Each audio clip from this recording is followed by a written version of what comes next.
All right, peasants, we're back. CEO's back, and we're back for another Sunday for this exciting Pittsburgh Green Bay game. CEO, say what's up to the peasants as they Yeah, roll. what's up, peasants? You know what I'm saying?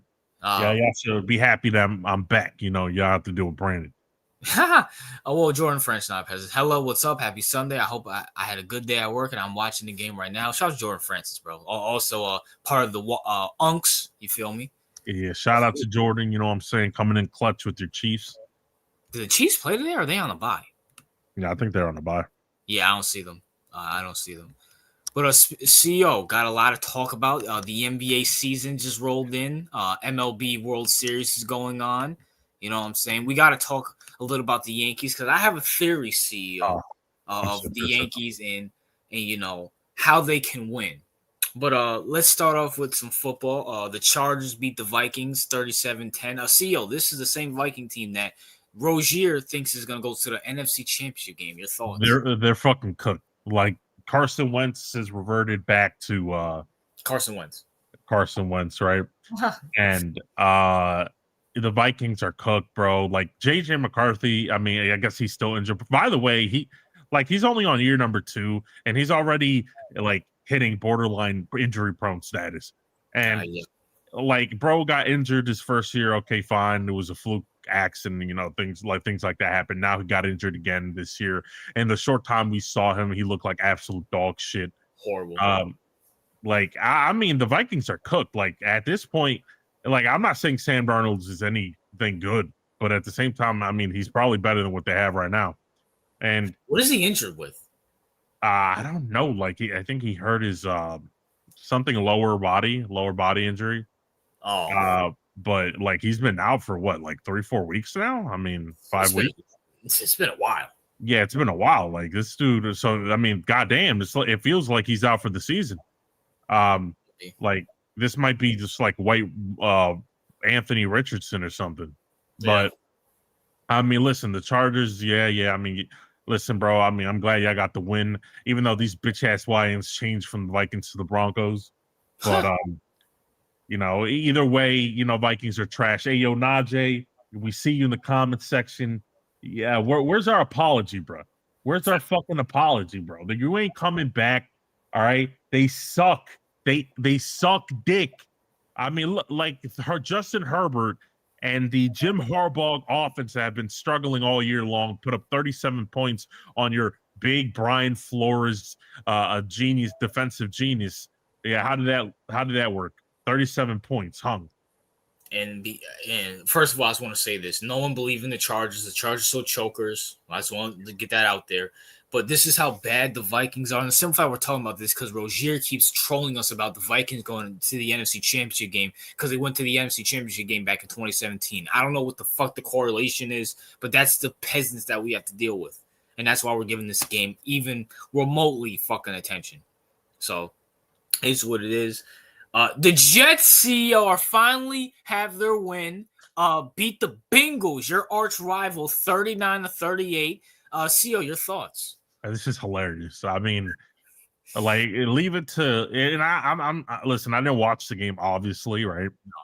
You know, I prioritize sleep over this dog shit. But Absolutely. what I will say is, I'm assuming like it's just this is what, and I don't want to blame Flacco obviously because it's 38 points. Like your defense obviously is garbage, but like just leave it to Flacco to just like upset the Steelers and then go lose to the Jets. Like that's such a Flacco thing.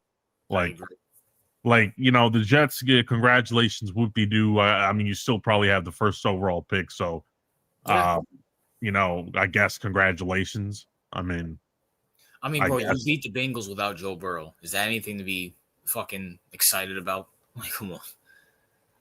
Like, man, the Jet. I don't even know what to say about the fucking this game. This game, like, it's two dog shit fucking teams going at it. Justin Fields is still trash. All you Justin sexuals, go back in your caves. It took him what? So he had a good week 1, and then we're at week 8. So it took him 7 weeks to have another good game, CEO.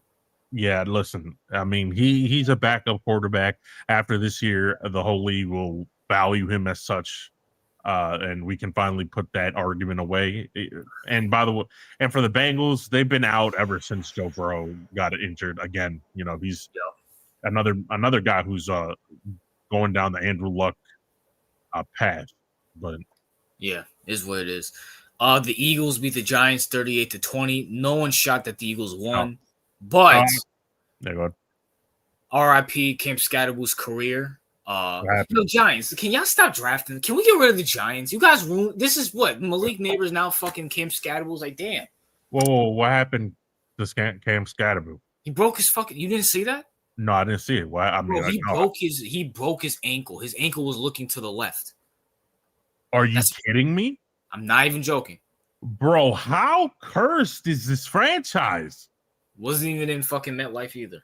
No wonder I haven't heard a peep from YTC, Donnie, or any Giants fans today. I'm like, yeah, they lost, but they usually speak. They're probably at his funeral.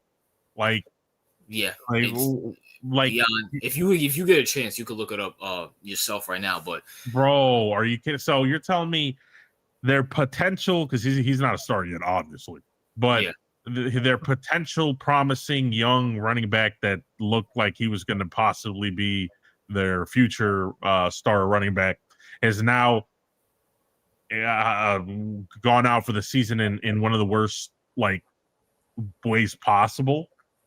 Bro, see his shit. Oh my god! He said he pulled the Gordon Hayward. It was that bad. It was that bad. Yes. Oh no, this nigga's done. Now I didn't see it because I hate looking at shit like that. I hate anything with legs. No Diddy, just because I'm a basketball player and just I see. I'm not watching that. Oh my god! Hey yo, Giants, bro, just delete yourself, bro. Like Giants. Go ahead. You and listen. These are two players I was wrong about, but I didn't want them to go out this way. Malik Neighbors and Cam Scatterboo. What the fuck? This guy didn't even play, bro, a whole season. He didn't even play a full NFL season. No, I mean, I'm surprised. Maybe because I fell asleep and I woke up late today, but it's like I didn't hear any Giants fans talk about it. Maybe they were. Donnie said something in the Discord. You probably woke up and it was probably all the way up top. Oh, okay, yeah. Did you know what they said? They were like, fuck. They were like, fuck. Scatterboo's done. He snapped his leg up. Whatever. I think Brandon said something in the other Discord too that he fucked this shit up too. So I just looked it up and I'm like, oh yeah, he's done. Yo, okay. I was like, yeah, I'm done. Nope, not watching the video. Okay.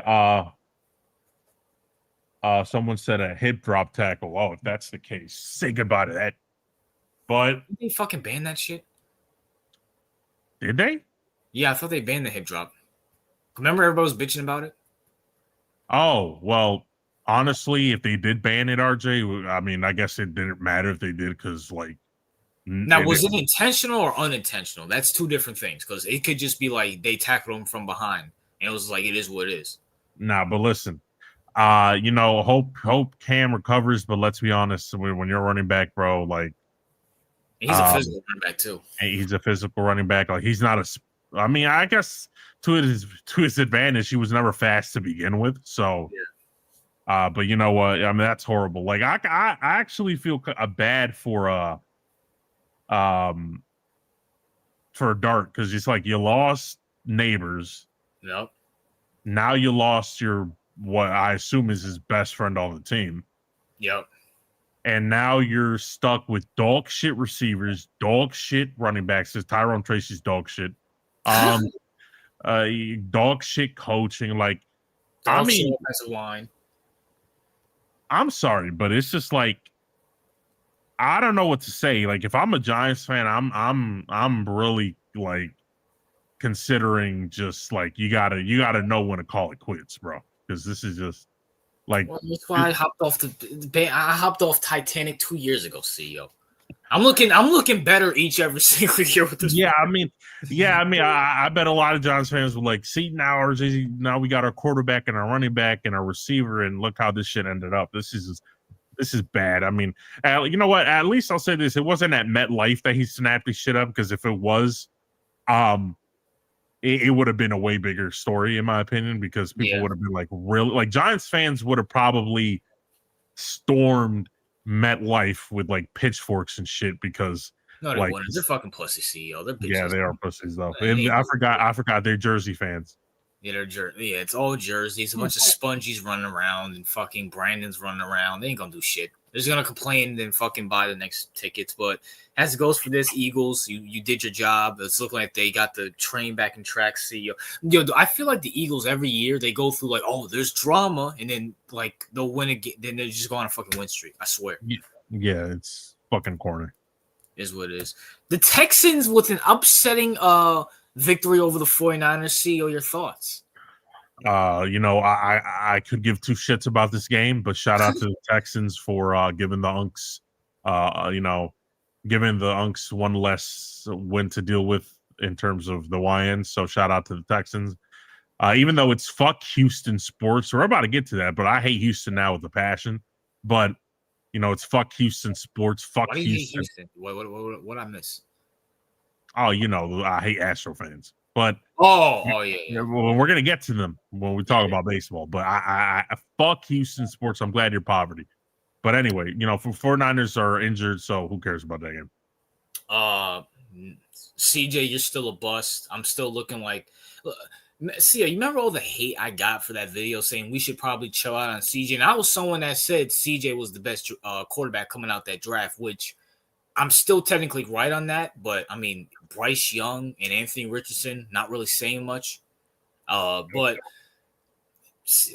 Kardashian curse. I call as soon as I found out he was hanging out with them. Goodbye. Yeah, we did say that on the pod.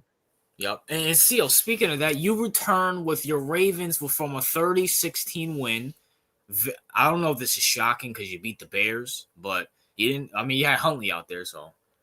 I mean, yeah, we had Tyler Huntley in the worst defense in the league. So I was assuming. Too. Yeah, so I was assuming that we were going to lose this game, right? So this is why I slept through it. I didn't even watch the game. Really? Wow. Yeah, because I was like, am I gonna lose sleep for Tyler Huntley getting his ass whooped by the Bears? That's what I was thinking about before I went to sleep. I was like, I'm like, listen, I'd rather get this sleep, feel more awake later on the day, you know what I'm saying, not get sleepy during the podcast and shit. Yeah. Because I'm like, really, like, theoretically, like, with Lamar Jackson out, you saw how bad our defense was this whole year. Did anyone think, and the Bears are like 4-2, did anyone think we had like a really good chance of winning? Probably not. No. So, I guess it's good because Lamar's coming back this Thursday, right? Yeah, because we're playing the Dolphins. So, I guess good on that. But we're going to talk about the very mysterious Lamar injury. Yeah.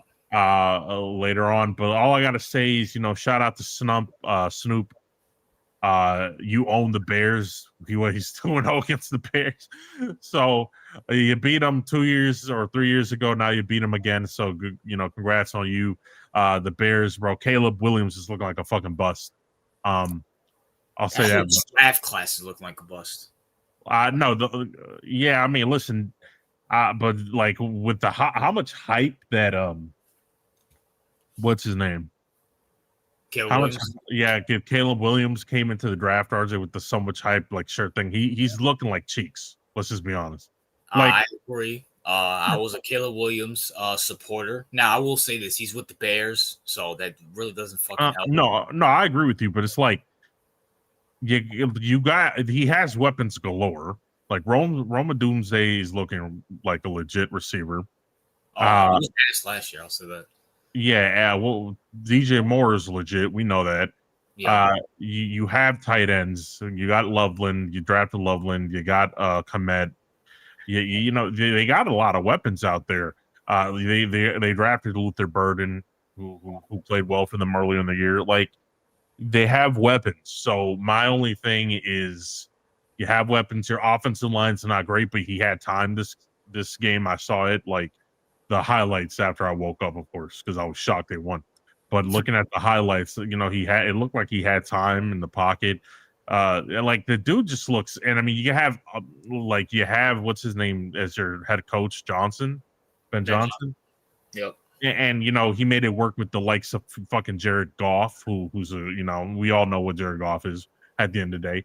So, like, I'm surprised Like I'm surprised, RJ, that he hasn't made a click yet, or at least look decent. Like he looks confused, like he can't read shit. I don't know. Maybe the whole painting your nails thing and looking like a fucking diva didn't work out. I mean, who Yeah. thought? Yeah. All right. So, I mean, paints football's a man's sport, RJ. It's a man's sport. You know what I'm saying? Well, I'll say this. It used to be. I'll say that. Well, we're not getting into this again, but what I will say is this is technically perceived as a man's sport, and you can't be in a locker room full of men with Caleb Williams energy, if you know what I mean. Well, I mean, they're gonna make that the norm, CEO. So it's crazy, right? Yeah. Next 10 years, they're gonna like Caleb Williams is like, oh, look at this guy, he's gonna paint his nails. The majority of the team's gonna have their fucking nails painted. So, to be fair, considering the fact that every fruity player we've seen has flamed out, hopefully that makes it a trend not to be fruity. Well, CEO, the NFL's gay. Remember? Well, the NFL might be gay, but not the players. Most of them. Yeah. Was Caleb Williams gay? I thought he was just painting his nails. No, he's not gay, but he's what I mean. I'm not talking about super feminine. Yeah, I'm talking about being feminine. You're right. Yeah. Yeah. Here's what it is. Patriots beat the Browns 32-13. We're not going to waste our time talking about this game. It's the fucking Browns. I'm going to say this right here, right now. Don't fall for this Drake May hype. Yeah. This is a second. CEO, this is like a second-year thing. This is not the norm. I think CEO went over their schedule. They have easy-ass fucking teams. RJ, this is the easiest schedule in the NFL. No shock. No shit. Next year, CEO, if they make the playoffs and if they win a playoff game, they're going to have a tougher schedule. Then we'll assess Drake May. But until now, don't believe this Drake May shit. Your thoughts? I completely agree. Like, just for those of you in the comment section, I really want you to understand what we're dealing with, right? Like, again, because I have to repeat this again for those of you in the back, like Najee, who's like retarded. So, listen, first game of the year, Raiders, garbage. Horrible. Second game of the year, Dolphins, garbage. Yep. Steelers, they lost. They beat up on the Panthers, garbage. Trash. Their only good game came against the Bills, which was a good win. And again, it's a divisional game. You know what happens. We had Joe Flacco beat the Pittsburgh Steelers. You already know. So the Giants beat the Eagles a couple weeks ago. Exactly. So this is a divisional game. That was their only good win, if we're being honest. Now, next game after that, Saints, garbage. Horrible. Next game after that, Titans, garbage. Horrible. Next game after that in today's week, the Browns, garbage. Didn't they play the Jets as well too, CEO? No, they didn't play the. Well, they have 2 games against the Jets, so you can add 2 wins right there. RJ, their only good victory was the Bills. That is it, and they won by 3 points. That is it. Apart from that, every single one of their teams has, apart from the Bills, has like a combined. Let me tell you this: the Bills alone, as a team, have more wins than their whole schedule. The rest of their schedule. I believe it. Like, okay, their next game is going to be against the Falcons. That's going to legitimately, even though the Falcons are ass, but they're going to be, the Falcons are going to be the second hardest team they played this whole season. Can you believe that? And the Falcons are not even the best team in their division. Like, that's crazy. And they still have 2 games against the Jets. They still have a game against the Dolphins. Okay. Now, they're legit. Test, I guess, of the year, you could say, comes in the form of the Buccaneers November 9th, right? Tampa Bay. Yeah, but they're missing Mike Evans now. They're missing what? They're missing Mike Evans now. Oh, yeah, I forgot about that. But I'm not going to give that an excuse. They do have Ibuka, who's like the best receiver rookie right now. Okay. And so it should be enough to beat them. So, like, what I'm telling you right now is the Bucs is their only, like, legitimate competition so far, right? That's coming up. I would like to see what they look like against the Bucs. And what I have to say about that game is that's going to be their real game. That's going to be their second real game. After that, the Jets, the Bengals, the Giants, the fucking Jets again, the Dolphins, After that, they get. I guess they have the Ravens, which I guess it's up in the air because let's see how Lamar looks after. But Let's see if Lamar's playing.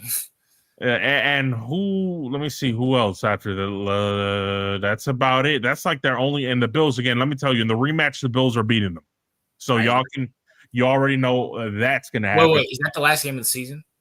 No, I think it's like at least towards like the third last to last. Okay, I was about to say because if that's the last game of the season, the Bills might bench everybody and they might win that. So never mind. And then Pats will be. Listen, bro. Listen. What I want to say is this is a fraudulent team. The Pats are a fraudulent team. Mm-hmm. Like the majority of your teams have 1 or 2 wins. That is it. So, like Mike Rabel's out there with Drake May beating up on JV squads. Okay? Yep. So, listen, depending on who they play, I know for a fact, what if they lose to them again? Then what? Like, yeah, they're not going to. We'll talk about that when it happens, but they're not going to. Yeah. This is, you have to understand something, Najee. This is similar to the Eagles and Giants. You got the shit team that beat up on the better team, and their second time, it's not going to happen the second time. I agree. Also, I want to say this. You know what this reminds me of? You remember Trevor Lawrence's second year where they made the playoffs and won a playoff game and they beat up on shit teams? That's exactly what the Patriots are this year. Literally. No. See, Najee, what you're failing to understand is your team was hated in years past because you were actually good. Yeah, you were actually good. You're disliked now because you're pretending to be good when you're actually frauds. Frauds. You're not beating the Chiefs. You're not beating the Ravens every week. You're beating the Browns and the Titans. Get the fuck out of here. Like, oh, you're puffing your chest. Oh, we beat the Raiders. We beat the Titans. We beat the Saints. All of them got to combine 2 wins. Get the fuck out of here, bro. Like these guys are ass, like legitimately garbage. All of them have like 1 win. Like, can you stop with the like? I'm tired of fans thinking like if you beat 7 teams in a row and all those teams have 1 win, you don't know if you're good because you beat up on the garbage of the league, like the trash.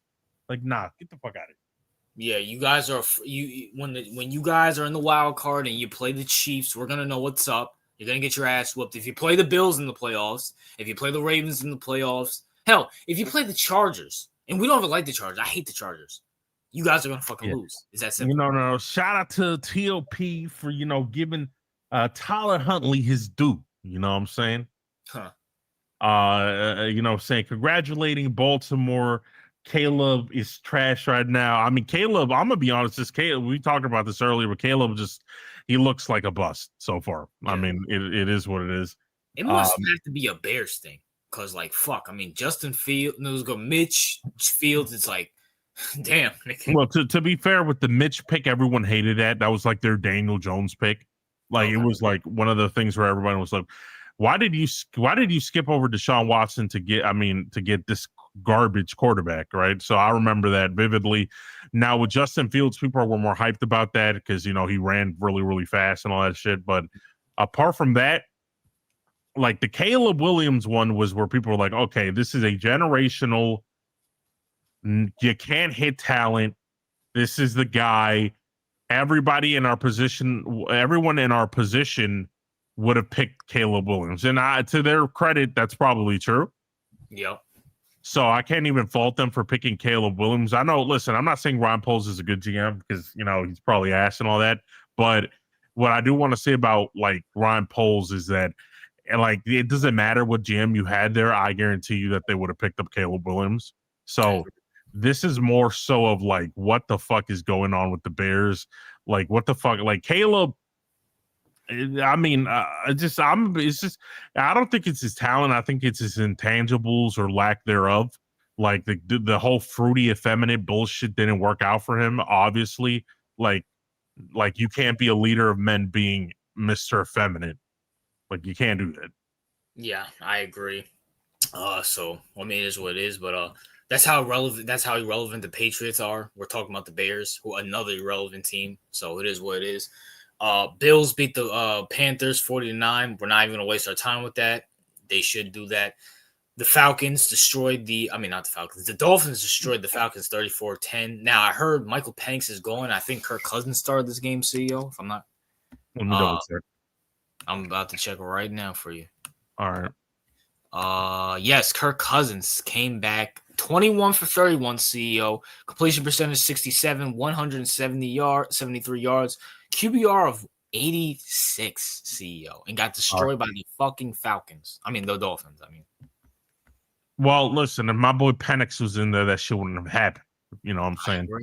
But this goes to prove that that first of all, Kirk Cousins is beyond garbage. Now we know why nobody traded for his ass. Yeah, I was about to say there's probably a reason, because we were like, why is no one trading for Kirk? This is probably fucking why. Yeah, you got blown out by the fucking Dolphins, like one of the worst teams ever.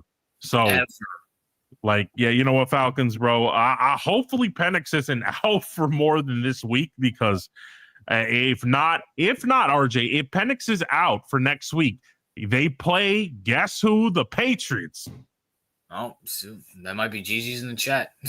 Like the sheer luck. I can't wait for the Patriots to get bounced in the playoffs so quickly, so I can laugh at how criminally overrated this garbage Patriots team really fucking is. Okay, like you guys are beating up on bums, and now you're about to go to another team who has their young quarterback out, and now you're going to play this bum washed Kirk Cousins.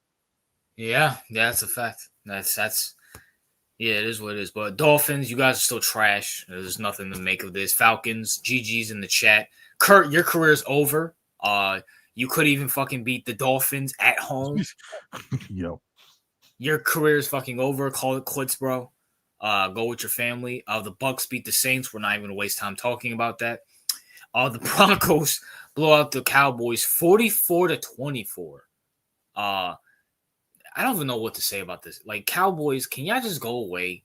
Like, yeah, you pieces of garbage. Like, first of all, like the whole NFC East can go fuck themselves in general. Like, first of all, Broncos should have one less win because the Giants are one of the worst franchises of all time and committed the biggest choke job apart from like the Super Bowl Falcons versus Patriots thing. Like, this is like the biggest choke job in the regular season I have ever seen. And now the Cowboys gave them a victory. Now, like, Broncos are another team that I deem as like on like the border. Like, they're better than the Patriots. Don't get me wrong, but at the same time, they're frauds. Yeah, they're still frauds. Exactly. Like the first round exits. As now, CEO, there's an interesting stat. The Broncos are on an 8-game winning streak against the Cowboys every time they play. That, just a little fun fact right there. Oh, well, no. Dak, overrated. I don't even know, dude. I think people know what Dak is. It's just he's getting paid like he's fucking Mahomes, and he's not. Correct. So I think Dak is getting more money than Mahomes. So, which is beyond crazy. It is what it is there. Colts and Titans. Speaking of overrated, one of my favorite Twitch streamers was talking, and he said he had the Colts going to the Super Bowl. This Daniel Jones shit it is beyond crazy to me. See, why is it that NFL fans in particular never learn about this shit? Like, quarterbacks, when they're on a contract year, are going to ball out. But when you pay them, we just saw it with DJ a couple years ago. We saw it with Geno. It's like, why do you? I don't know. At this point, go ahead, CEO. I don't know what to say. All right, listen. This shit's happening again. It always happens. Like, again, I tell people, look at the schedule, look at the competition. That's the best indication generally of what you're dealing with. Like, when we look at the Colts, right? Just like we did with the Patriots. Now, they have a slightly tougher schedule than them, but again, that's not saying much. Now, let's look at the Colts. The first game of the year, Dolphins. Trash. One of the worst teams in the NFL. Their second game of the year was the Broncos. They won by a point. Okay. The third game, Titans. Trash. Their fourth game, the Rams, and they lost. Justifiably so. Next game, Raiders, they won. Trash. Horrible. Next game, Cardinals, they won. Trash. And the game after that, they beat the Chargers. Mid. Fraudulent team. Again, the next game, RJ, they beat the Titans, which I think was today. Trash. That's their schedule. So out of all, so they beat me and CEO we're not on the Broncos or Chargers bandwagon. We think they're fraudulent teams, and so they're only a legit win. Is that their only two legit wins? To be honest with you, CEO. Who? Which ones? The Chargers and the Broncos. Is that your legit win? Yeah, those are the legit wins. So your legit wins are coming from fraudulent teams. Like, come on, bro, stop it. Like, I'll give Daniel Jones credit. He's about to get 2 big bags from the NFL for having. Najee, we can't play that game because a lot of people said, well, honestly, they should be 8-0 if Mitchell didn't fumble the TD for the touchback. Yeah, again, this is like, well, the Titans should be winless if it wasn't for that dumbass DeMarcado's dumbass fumble in the end zone. Like, yeah, they should be, but they aren't. So let's not have that conversation. If Russell Wilson gives the ball up to Marshall, he's a 2-time champion. Okay, great. That didn't happen.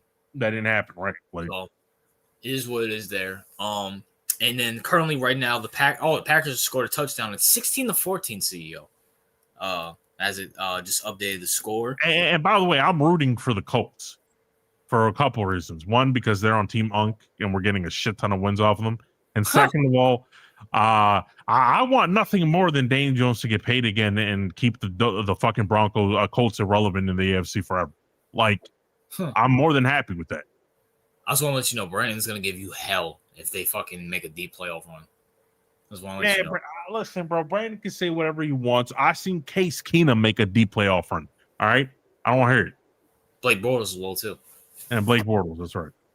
And tomorrow we got the Commanders and Chiefs. I'm gonna go with the Chiefs. The Commanders. Jaden Daniels is looking like CJ Stroud out there, CEO. Shout out to the Chiefs. They're on Team Monk too. Go get that victory. Now that it looks like the bum ass. Oh, okay. No, they just scored. All right. Packers just scored. So yeah, I just said they just scored. Yeah. All right. So we'll see. But if these bum ass Packers don't pull through, then at least we got the Chiefs beating up on Washington. And it looks like, and I hate to say this, CEO, because your team's in the AFC, even though you kind of want your team to do bad, so you get Harbaugh the fuck up out of there. But looking like Mahomes is going back to 2018 Mahomes. I saw the highlights of his last game. He's making those crazy throws. And like maybe his weapons, I saw that his weapons came back. Rasheed Rice is back. Xavier Worthy is back. So it's looking like the Chiefs offense might be back. And I saw that I think Mahomes leads the league in some type of stat. I think passing yards. So this might be an MVP year for Mahomes. And maybe he'll get revenge on the Eagles, Looking at the schedule, bro, you know what's going to be the craziest thing of all time? They're probably going to give that shit to fucking Daniel Jones. Yeah, Can you imagine that? Can you imagine how insufferable that clown Brandon's going to be if he wins an MVP? There's a little part of me that wants Jones to do good. Number one, because we're gonna be right in the end. He's gonna be trash next year when he gets paid by the Colts or whoever. But number two, Giants will look like fucking retards. Even though they're right, they're gonna get clowned, and I just love when the Giants get clowned because fuck them. Wait, this nigga Grilled Mousecott said Daniel's not even playing. What is he talking? Oh, Daniels might be out for the Chiefs. Okay, so yeah, the Chiefs are definitely gonna win that. Oh, okay, all right. Who's their backup? Mariota? Yeah, please. Yeah, they're cooked. Even though I think Mariota beat the Chiefs last game, but shout out to my Ravens because Lamar's gonna be back on this game, right? And we're gonna get like 7-8 wins off the rip because we got an easy ass schedule now, right? Yeah, with Lamar healthy, and we're gonna get the Unks a shit ton of wins. So you know what I'm saying, shout out to Lamar, but we're gonna get to him real soon. Shout out to Huntley for keeping shit down. Yeah, we're both picking Baltimore. Even if Lamar's not out there, Huntley could still beat the fucking fucking Dolphins. So is what it is. Colts and Steelers. This is a very interesting game. You know what, CEO? I might go with the Steelers, CEO. A good defense, veteran quarterback, veteran head coach. Your thoughts? I want the Colts to win for obvious reasons, but yeah, they're due for another stink. They're due for a stinker eventually. Yeah. The Steelers are definitely the Steelers are not like Super Bowl contenders. Don't get me like that's not what I'm saying. But they do upset teams and they are a tough out for most teams. So I will say this. I will go, unfortunately, I'll have to pick the Steelers though, because I do smell an upset. Yeah. Texans and Broncos. I'm going to go Broncos. I still don't believe in the Texans. I don't care if you beat an injury-prone 49ers team. CJ's looking like some shit. Bobby Sloug's probably the worst offensive coordinator out there. Your thoughts, CEO? Yeah, I'm going to go with the Broncos too. Texans are fucking trash. Houston sports is garbage. Always going to be garbage.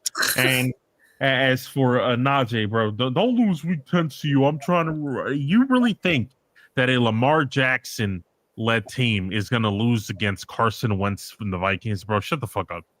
What? He's basically saying, oh, because we played the Vikings week 10, so we better watch out. Like, fuck out of here, nigga.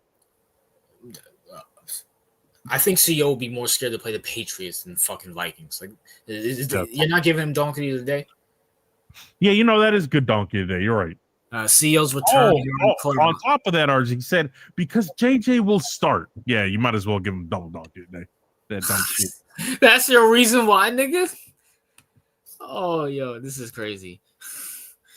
Oh, yo, bro. Najee, how did you get into football? Don't you got we have to have some IQ. Like the same thing with voting. We have to have some IQ tests for niggas who got fucking who watch football. I'm sorry. Ain't no fucking way, though. Shit.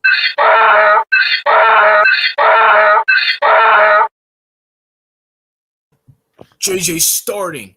Okay, great. Did they even win with JJ? No, they look worse with JJ out there than Wentz. Oh fuck. That's fucking hilarious. Chargers, Titans. We're taking the Chargers. Titans are one of the worst teams in the NFL. Not even a question. Speaking of the Vikings, CEO, they're gonna get stomped by the fucking Lions. So, is what it is. Matter of fact, what's the Vikings are 3-4. This is the team that's going to the NFC Championship game.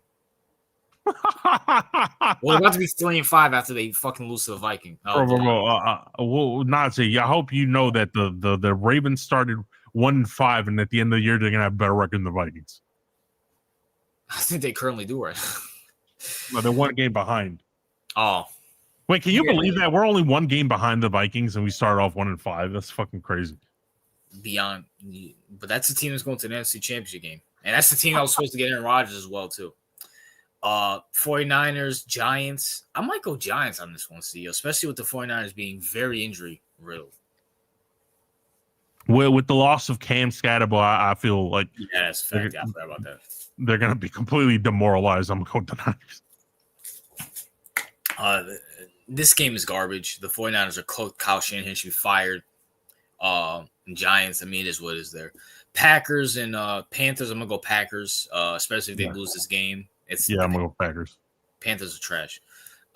Bears and Bengals, I'm going to go Bears. They just lost. They were on a 3-4 game winning streak. The Bengals, I'm sorry. Joe Flacco, that offensive line, no. I can't do it. Agreed. And by the way, Nazi, you're like, I'm gonna clown you so hard. Bro, you're so confident about a team that has no quarterback, is garbage. Their schedule isn't as weak as everybody else's. And you think they're gonna be good in a hard division like the NFC? Are you stupid? Bro, they have a losing record. My nigga. Okay. They're not even 500, bro. And they're not going to be 500 next week because, nigga, they're playing the Lions. Fucking retarded. Is what it is. Speaking of Najee, Falcons, Patriots. Fortunately, I have to go with the Patriots, especially if Michael Penix is out. So. Yeah, I agree with you. Saints, Rams. Saints are one of the worst teams in the NFL. Raiders, Chargers. Okay. If the Raiders have to play the Raiders and Jaguars, my bad. If the Raiders have to play the Jaguars, why are you putting this at 4:00? Right, the fuck. When has this ever been a good matchup? Not even before the season. Are you out of your fucking mind? Why? Well, the good thing is we're not covering that game, so that's at least that's absolutely not. I will be taking back. And plus, we got an actual good game that we can ignore that game during that time. So we got the Chiefs and Bills. I don't know. The Chiefs always lose to the Bills in the regular season. Yeah, I'm just go Bills. I'm gonna go Chiefs. Well, I mean, you can't go wrong here. I don't think you can go wrong. Yeah, facts. But yeah, that's a fact. It is what it is. We all know what's gonna happen in the playoffs with this game if it happens. Yeah. Seattle Commanders. I'm gonna go Seattle. Sam Darnold's looking like he revived his career. He's pulling a Baker Mayfield. So yeah, well, unfortunately, because they're on Team YN. So all right, NFL. Listen. What? Okay, I understand why the Cowboys. I understand why the Cowboys are here. Why the fuck are the Cardinals here? Why? Oh, come on! You don't want to give a Tara and awesome kid something to watch on Monday night? No. Basketball's back. Watch the Raptors and the fucking Suns. Hell, awesome kids fucking team is in the Rose. Watch that shit. Oh yeah, that's a fact. They're not gonna. Well, at least awesome kids are not watching this game. Like, bro, like my nigga, like, are we serious right now? Like, dog, there's no way you put the Cardinals on prime time. No way. Go. And by the way, I don't care how much TRL denies it. He will always watch the fucking card. TRL, bro, listen, you're my nigga, but bro, put your money where your mouth is. If you don't give a fuck, stop watching like I did. If you don't give a fuck, stop watching like I did. Like, I'm not mad that the Cowboys are there, even though they're trash, but the Cowboys bring in ratings whether we like it or not. They're the Yankees, Lakers of the NFL. They're the most popular team. We'll not deny that. But hell, put the Eagles there. Fuck, why not? You put the Cardinals in there and see, Dak Prescott's going to throw for like 400 yards, 3 touchdowns, because that's what he does against sorry-ass teams. Whatever. I mean, listen, all I got to say is don't be surprised if they get upset either. I want to believe that, but this is the games Dak lives for. It's in Dallas. It's a primetime game. Plus, they have Kyler Murray. I'm sorry. I love Kyler, Boomer Sooner. Have a rant coming out Tuesday about Oklahoma, but I'm sorry. This Kyler Murray experiment's a massive. It's maybe just as bad as Tua without the injuries. Or hell no, with the injuries. Because this guy fucking has been injury prone himself. Well, listen, I mean, all I gotta say is there's always hope that he can revive his career somewhere else, like Tua, like Baker and Sam. Yeah. So. Speaking of quarterbacks, CEO, your quarterback CEO, Lamar Jackson. There's a lot of rumors, even from players saying Lamar's faking this injury. I saw a video of Lamar ordering some hot wings from a food truck. So and CEO brought this theory up a few weeks ago. Could there be a possibility Lamar's faking this injury? CEO, your thoughts? Yeah, so I brought this up, I guess, like after the game. Mm-hmm. The reason I did that is because I was wondering. I was like, it's very odd, right? Now, listen, hamstring injuries are very annoying, and they come back, and so I'm not trying to say that it's a fake injury, but what I would say is that maybe he's like milking it more than he probably would if we were competitive. Mm-hmm. Like, I feel, at least in my gut, this isn't off of, like, I'm not trying to slander Lamar here or anything like that. So this is just like my gut feeling is that because Lamar is not a straightforward person like, let's say, a Tom Brady is or something like that. Yeah. Like, where he'll just get in your face and tell you he doesn't like you. Yeah. Like, I feel like Lamar is more of a like he'll express his dislike towards you in different ways. So dare I say a LeBron James way, very passive aggressive. Yeah, that's. I mean, I'm not saying he's that way. I don't know him personally, obviously, but what I will say is that I can't let it go. Ever since, remember the contract situation, we know he wasn't injured in the playoffs, and he kind of sat out. Remember? Yeah. And like he had an injury, but we all know that was contract related. Like, I don't know. Maybe I'm smelling like something similar to that, where it's kind of like, for two reasons. One, his contract could be up. I think it's up soon. Okay. Maybe that's an angle. You never know. Also, I'm thinking if he didn't like Harbaugh, he would never say it outright, right? Yeah. Like he would be like, okay, let me try to put him in the worst position so other people get rid of him. Yeah, that's a good possibility. Grandma Scott says, so Lamar's pussy. No, Lamar's not pussy. No, Lamar's not pussy. He's like, you have to understand something. Lamar, by the way, very ironic coming from a Giants fan. But as I was saying, you have to look at it from Lamar's perspective. If he's sick and tired of John Harbaugh, he has two options. He can go to the front office and say, it's either him or me, and be very like that. And he doesn't seem like that type of person, right? Yep. Like he's not.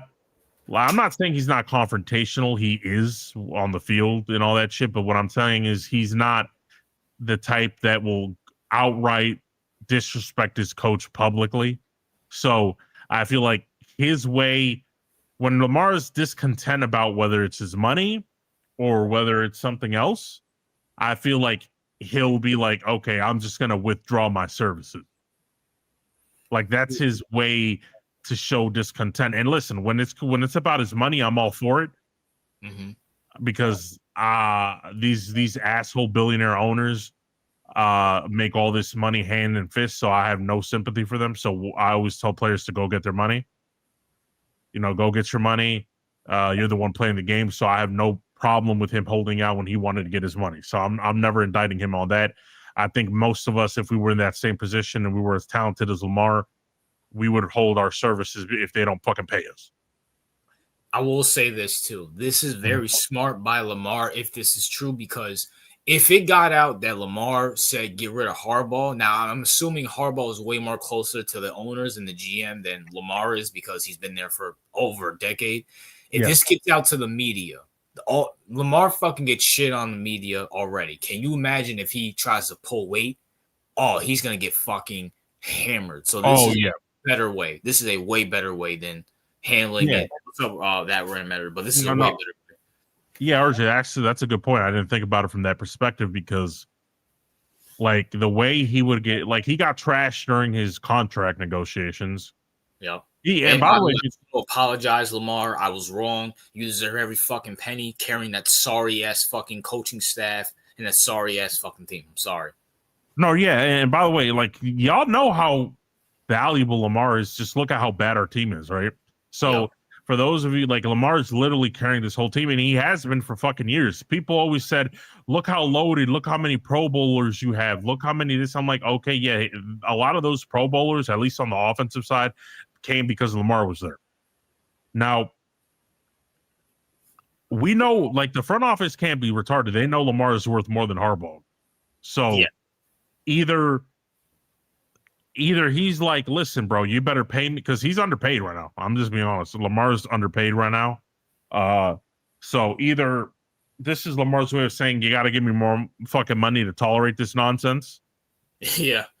Or you got to get this this clown up out of here, because Harbaugh, not only that, you heard the Ravens scandal or like the injury report bullshit that happened where. Yeah, something along. You sent something in the Discord. Like, it was some rookie amateur shit, and I was just like, bro, like, this is an 18-year head coach, and he doesn't know how to properly fill out the fucking injury report. I still beg the question, what the fuck is this guy good at? Why is he employed? Nothing. He's good at nothing, bro. He's good at nothing. This guy has been on a generational run of luck. Like, that is what this is like. He coasted off Reed and Ray. He coasted off Lamar. Like, he coasted off. Oh, that's crazy. Like, that guy got he got fucking 2 Hall of Famers. Some people may say 3 with Ray, Ed, and Suggs. Now you're getting Lamar Jackson and Derrick Henry now. Like, that guy, he must have a horseshoe up his fucking ass. Right, that's what I'm saying. Like, the dude sucks. We know he sucks. You know why? Because I've seen Kyle Shanahan win with no players. Yeah. I've seen in this nigga the Indy head coach win with the likes of Daniel Jones. Was that Shane dude? Steichen. I think Steichen. Yeah, Shane Steichen. Like, I I've seen these guys win with mediocrity, but John can't. John needs superstars. John needs Hall of Famers to carry it for him, and that means he's not good. Lamar should ask for less money. That's why he has no weapons. No, but okay, that might be true. Here's the problem, though. If he wants that, he has to get a real coach to coach those weapons. John ain't that. Zach Orr ain't that. And Todd Monken ain't that either. So, all right, here's the problem. Lamar should act like Skeleton. I know you're like retarded and all that, but listen, I need you to listen. Why should Lamar ask for less money when the NFL teams have a track record of paying you less money and then not surrounding you with weapons like they did with fucking Patrick Mahomes or Tom Brady? So why would you tell the billionaire asshole, I'm gonna take a pay cut so that then you can go around and pocket that money, you fucking faggot? Yep. These players, if you're a superstar player like Lamar, Mahomes, or the Bills or whatever, or Josh Allen, you go to that front office and you demand every single penny that you're fucking worth. Period. Or you can end up like Joe. Didn't Joe Burrow take less so they can fucking pay? Okay, they paid T. Higgins and Jamar, and he's like, all right, do something with the offensive line. It's still dog shit. Horrible.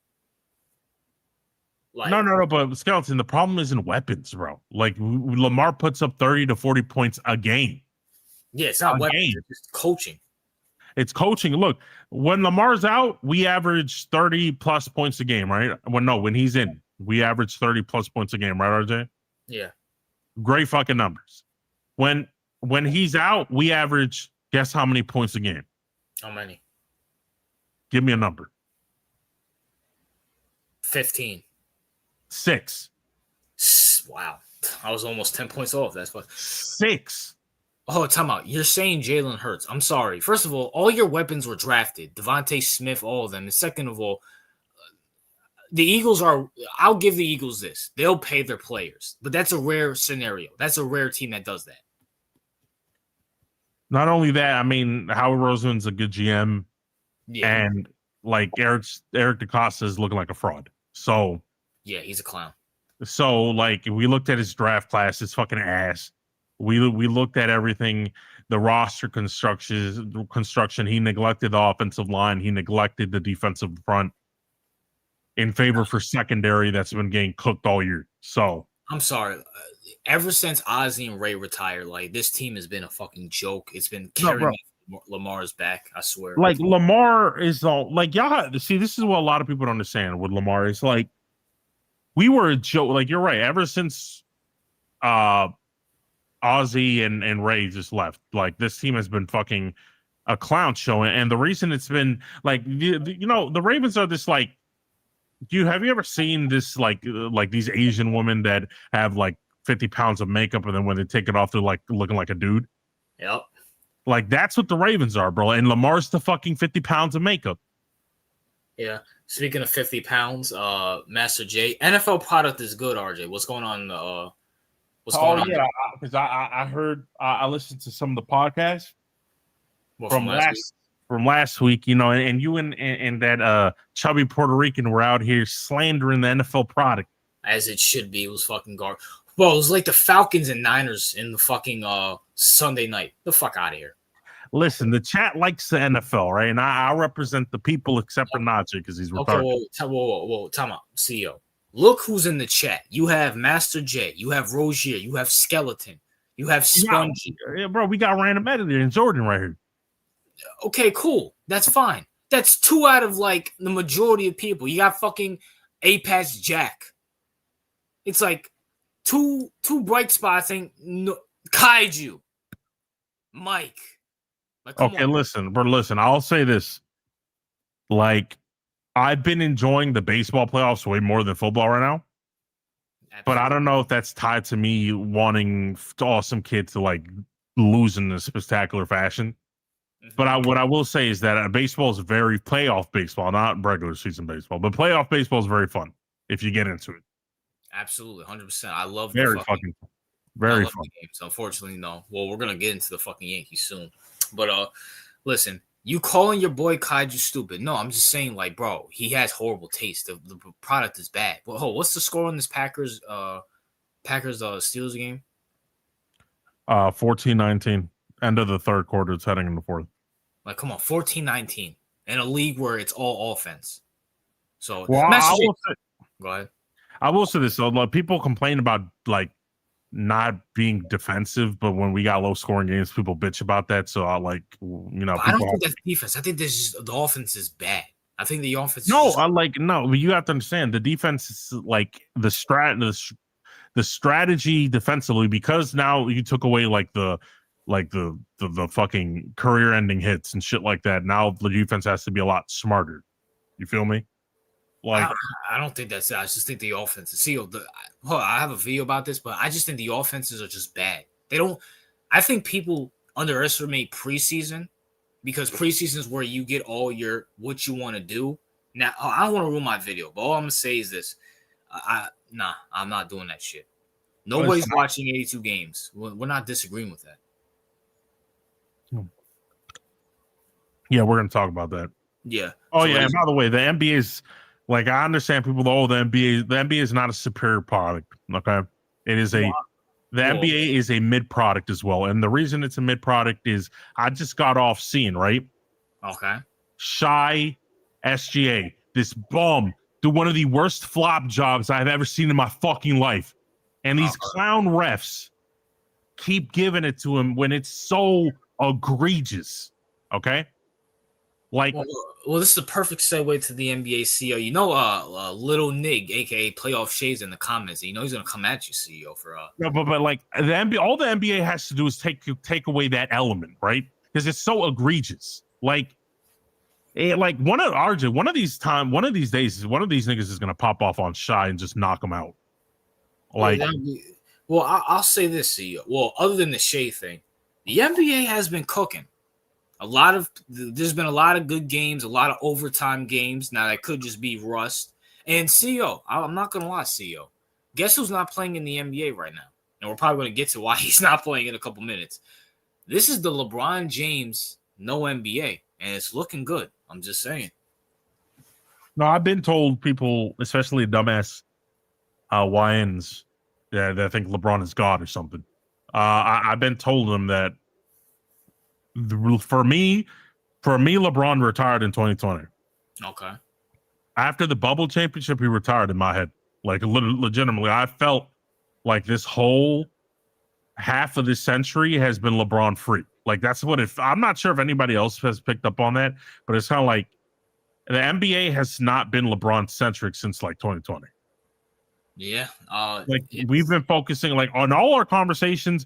We've talked about the Knicks. We've talked about the Celtics. We've talked about Luka. We've talked the Pacers. We haven't been talking about LeBron for like the better past of 5 years now. And I'm like, apart from all these like, LeBron Glazers, and even the LeBron Glazers are not out in full force, if you notice that. Like, LeBron, yes, he's still active in the NBA, but his like impact, or his him being in the center of the NBA universe has been pretty much done since 2020. Yeah, that's a fact. And I'm liking that. I think the product of basketball just on the court versus the product of the NFL is better, but is what is there. But CEO, well, before we get into a certain somebody, how do you feel about your Celtics CEO? Listen, we lost to the garbage Philly. By the way, I just want to say something about that game real quick. Okay. Joel Embiid cannot jump at all. Yeah, he might be cooked. No, he's RJ. He cannot like I can jump higher than Joel Embiid. Yeah. He cannot lift his at all. Like, he's literally, it's like his feet are cemented to the ground. Like, when somebody's shooting, he defending, all he can do is raise his hand up like this. Like, he can't get, like, his knees are they're obliterated. They're cooked. Mm-hmm. He's done. Yep. So like he has worse knees than fucking Kawhi. Yeah, that's fucking saying something. So even like that, we lost. But again, I'm not surprised. We lost to the Knicks too. All right. The final, the East is our CEO. You know what I'm saying? You know what I'm saying? But I'm not surprised. You know, our star, our superstar is gone, and in place we got this bum. All right, we got this bum Brown, and I've been saying this since last year, since 2 years ago. Like, can we stop the like? Well, okay, listen, it's too early. I get that, right? We're still early. They got to gel way too early in this. And for me, at least for me, I know for you guys, it's different. I don't get into basketball till like after the All-Star break, at least for me. So I'm not going to go too hard into it, but I just want to say if something like this continues, like all the Brown slurpers need to shut the fuck up. All right. The dude, the guy is up and down. He's inconsistent. Like he'll have a good game or not a good game. Good game, not a good game. And like, especially with Tatum, at least with Tatum, it's like when he doesn't have a good game, Tatum will pick it up. Yeah. Or vice versa. Now it's kind of like now you have to deal with who the number 2 player on our team is Simmons or Simons. Not Simons. Not bad, but I mean, Now, CEO, let me ask you a question, CEO. Yeah. Now, what's your expectations? Like, what do you think the Celtics will do when it's all said and done? What do you think they do? You think they make the playoffs, play in, miss the? What's your thoughts? I think they make the playoffs, right? Okay. As a low seed. Okay. And then get bounced. All right. Well, actually, I have 2 questions. Number 1, if you guys make the playoffs, do you still bring back Jason Tatum or no? No. Okay. No, I'm sticking to. Listen, Jason Tatum's what, 28, 27? He's somewhere around late 20s. Tatum's 27. He's still that young. Wow. He can. Let me see. 30, we could have at least 7 years of prime Tatum left. No. Why am I gonna sabotage 7 years of prime Tatum left? Possibly to try to salvage a season that's probably not worth salvaging. Like, I agree. Like, now, here's the next question, CEO. Yeah. Do you have questions about Joe Mazzulla and maybe moving off for Joe Mazzulla? No, I'm not there yet. Okay. I'm not there yet. Yeah, there are questions about Joe Mazzulla's coaching, but listen, bro. At this point, it's like I don't think Brown's a consistent star. I think he's a borderline star. Okay. And then you have a borderline star with another borderline star in Simons. So like that's not enough to work with. Like we've seen what Pop has done with before Wemby. It's been trash. Yep. So I'm not saying Joe is good. You know, he's with me. I'm just like I need at least one more year to run it back with Tatum healthy to see what my final verdict is on Joe. Okay. So, but I'm not going to throw in the towel too quickly on that. Especially, I don't want to pull a Denver Nuggets when they did Malone. I don't want to do that. So, okay. Well, Najee say Joe is trash. Yet interim is on crack. Mazzulla is the Harbaugh of the NBA. Okay, that's unfair to say because first of all, Harbaugh has been in the league for 18 years. Okay. Mazzulla's been with the coach for like what, 3 seasons? Like 3 seasons around there, right? So you can't say he's the Harbaugh of the NBA. Well, like Harbaugh became Harbaugh because he's been 18 years in the NFL and has produced nothing without any superstars. Like you can't call Mazzulla the Harbaugh after only 3 seasons. And by the way, in that 3 seasons, he won a championship. Been to one championship, has been to 2 conference championships, and made it to the second round each year. So yeah, you can't say that. So I will say that Jalen had 41 points. By the way, y'all keep disrespecting him. Well, who the Celtics even played it? Oh shit! Did they even win? Nigga, he had 41 and lost to the fucking Pistons. Okay, then why? Nigga, bro, we're 0-3. Shut the fuck up. What the fuck, yo, nigga. Yeah, I'm like, now, granted, I've been sleeping throughout this whole day or playing the game, so I didn't watch any sports. I'm like, okay, he had 41. They must have won. No, they lost to the Pistons. a good team. Okay, that's not the point. The point is if Tatum had 41, they're most likely winning. Like, come on, bro. Man, can this thing shut the fuck up, bro? We're 0-3 and he's trying to get us to put respect on Jaylen Brown's name. Shut the fuck up. Like, legitimately, shut the fuck up and worry about one of the worst players for the sport of basketball to ever grace the NBA, and that name is Licious Alexander, okay? Yeah, focus on that nigga. Yeah. Well, speaking of that, CEO, is Wemby the future of basketball? CEO. Well, go ahead. That's a good thing. But before we say this, because me and CEO were very skeptical of Wemby in France, because number one, he's French, and number two, we didn't like how his body looked, but this guy's a fucking alien. I love watching this guy play. Oh my gosh. We never seen anything like this. No, but I just want to preface this by saying that we never seen anything like this because of his height. Yes. That's it. It's not because of his skill, because we've seen plenty of that. Well, we never seen his skill with this height. With this height. Now, there's a couple of issues with this. Okay. Now, please, for the love of God, stop growing. Yeah, please. Because I know, like, I'm like, if you have gigantism, it's over. Like, do not grow more. For fuck's sake, for your own health, right? Now, I know he can't. Growing at like 21. Huh? Don't men stop growing at 21? Okay, so he'll probably. Okay. No, like, my problem, like, I'm not sure. Maybe he did stop growing, and the Spurs are lying, right? That could be true. But, like, I've seen, what was that tall? I forgot that super tall nigga, Bobanovich or something. Boban. Well, the dude is like 7'4". Okay. And he was talking about when he saw Wemby, he was looking up at Wemby. Wow. So my problem here is, he looks cool. He gets like 10 blocks. It's amazing. Yeah, it's easier to play basketball when you're fucking damn near 8 feet, right? Obviously. Yeah. Like, and you know, good on Wemby that he can utilize his height without losing a lot of his skill, because that's usually what happens.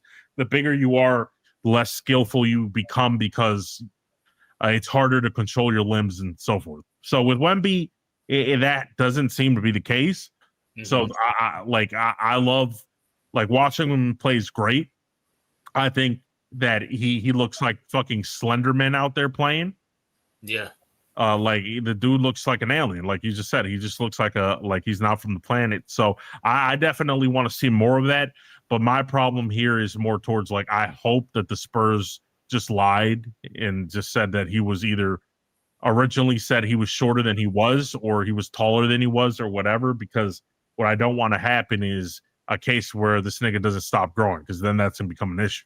Now, he's 7'5", according to the Spurs. And the guy, Bobanovich, who's 7'4", said he looked up at him and couldn't believe how big he was. So that's not, I mean, if you're 7'4" and you're saying that, it's not, like, promising. Yeah. Like, you know, he could be 7'5". Like, what I don't want, like, listen, you got to understand, after 7 foot, it becomes a health problem. So hopefully he stops at 7'5" for his own health.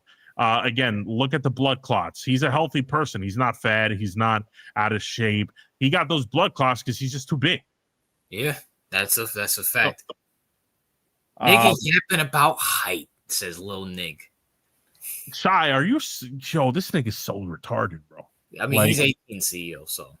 Like, this nigga's like, oh my God, let Wemby grow to 9 feet tall. Like, it's bad. Like, bro, we're not even talking about basketball. I'm talking about him as a person, right? Yeah. Like, it becomes uncomfortable. Like, the height he's at now, if he could stop at this height, that's perfect. Yeah. Like, just be this freak. Like, you have to understand something. Kristaps Porzingis was super talented. He had similar skill sets. I don't think he's as good as Wemby, obviously. But what I'm trying to say is he had similar heights. He is shorter than Wemby, but, you know, when he came in, he was this, like, unicorn. They called him the unicorn for a reason, right? RJ, he can't stay healthy. Nope, not at all. He's shorter than Wemby. He can't stay healthy, and he's shorter than Wemby, and he has more fat on his body than Wemby. Yes, he does. Wemby is slimmer. He looks skinny as fuck.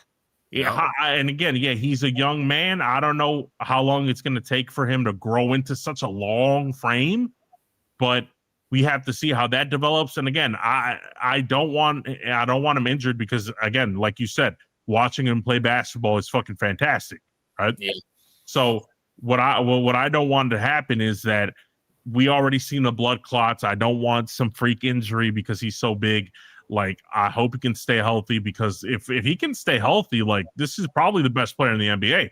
He's a glitch. And see, what's amazing about this kid? Number one, he took a shit on load management. You know, we like to see that. You feel me? Number two, he loves the game of basketball. Yeah. He was working out with Kevin Garnett, Tim Duncan. He loves the game of basketball.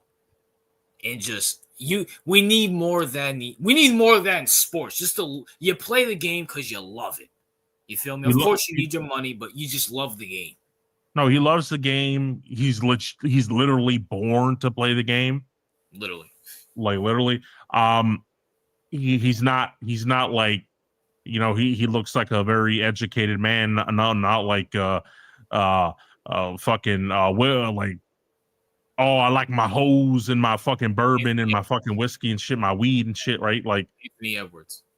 Like, yeah, he's not like, oh, I'm gonna bust them cheeks, you know. I can't even pretend to speak like that. Like, can you do an accent like that?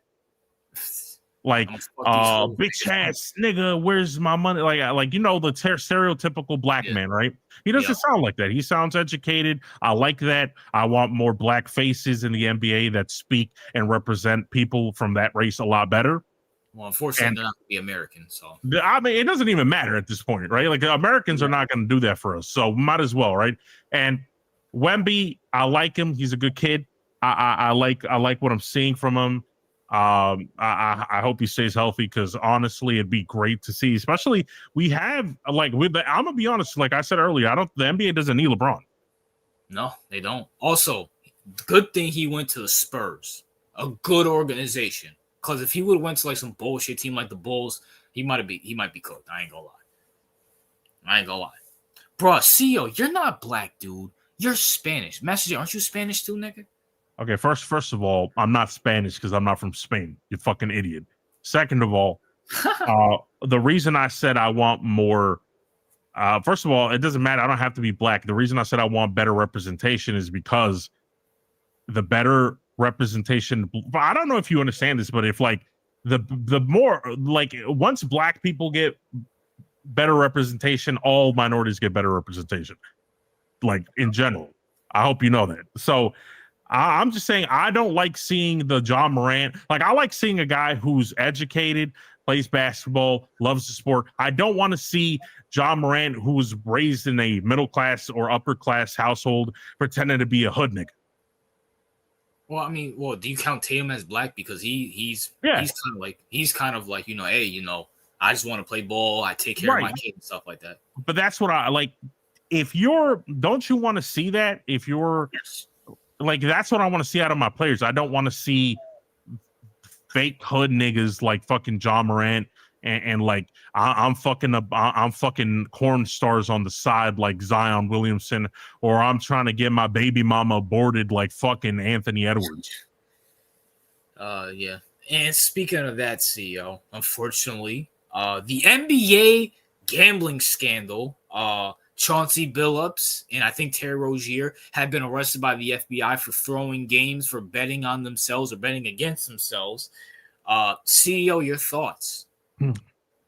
I'll put some links up there for you for the betting scandal. Yep. So which one do you want me to do? First or second one? You got NBC News and CBS Sports. Okay, let's go with the one that says NBC. All right, let's go. Let me click on that, and I'm going to share my screen. CEO, you know, is doing a good thing because you guys get to hear me read again. And, you know, and this is why me and CEO work, as, you know, I'm the common sense thinker. CEO is the robotic guy, so he'll know all the big words I don't know. So let's go right here.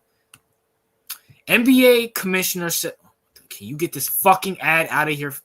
Yeah, because there you go. All right. NBA commissioner says he's deeply disturbed by gambling case. Commissioner Adam Silver has made the comments a day after the Trailblazers head coach Chauncey Billups, Heat star Terry Rozier, and others were charged in gambling fraud case.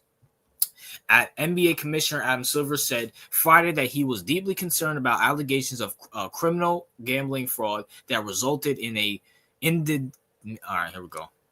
Well, what's this word? Indictments. Indictments. Okay, I know that word. I just know how to pronounce it.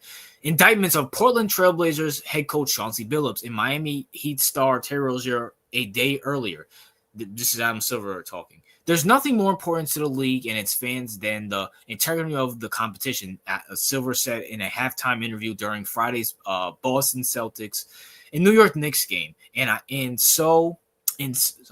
so I had a pit in my stomach. It was very upsetting. The federal indictments announced Thursday allegations, 2 schemes of fraud, one involving cheating at an illegal poker game, another that involved NBA games online sports betting.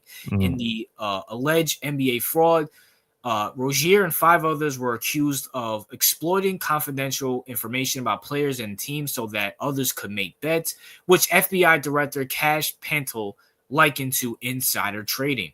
In one instance, Rozier allegedly tipped off a friend about plans to permanently leave a game in 2023. Then bets were placed with that non-public knowledge. Billups is accused in an alleged poker scheme. Prosecutors said that he was Face Card, a high-profile figure used to attract gamblers to rig games. Lawyers for Billups and Rozier have denied allegations and said the men will fight the charges.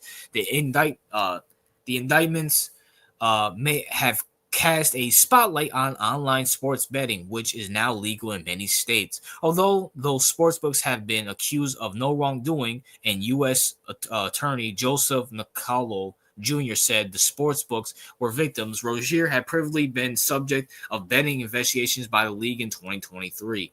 Silver said Friday that the league investigation was prompted after legal sportsbooks picked up an unusual behavior around a game in March 2023. Ultimately, the league investigated found that there was insufficient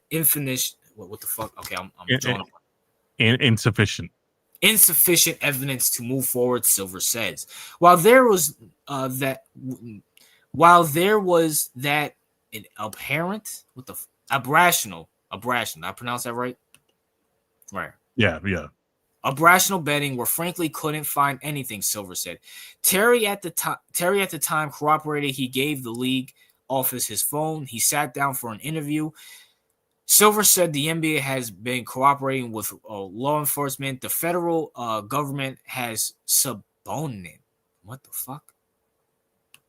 Subpoena power. Subpoena power.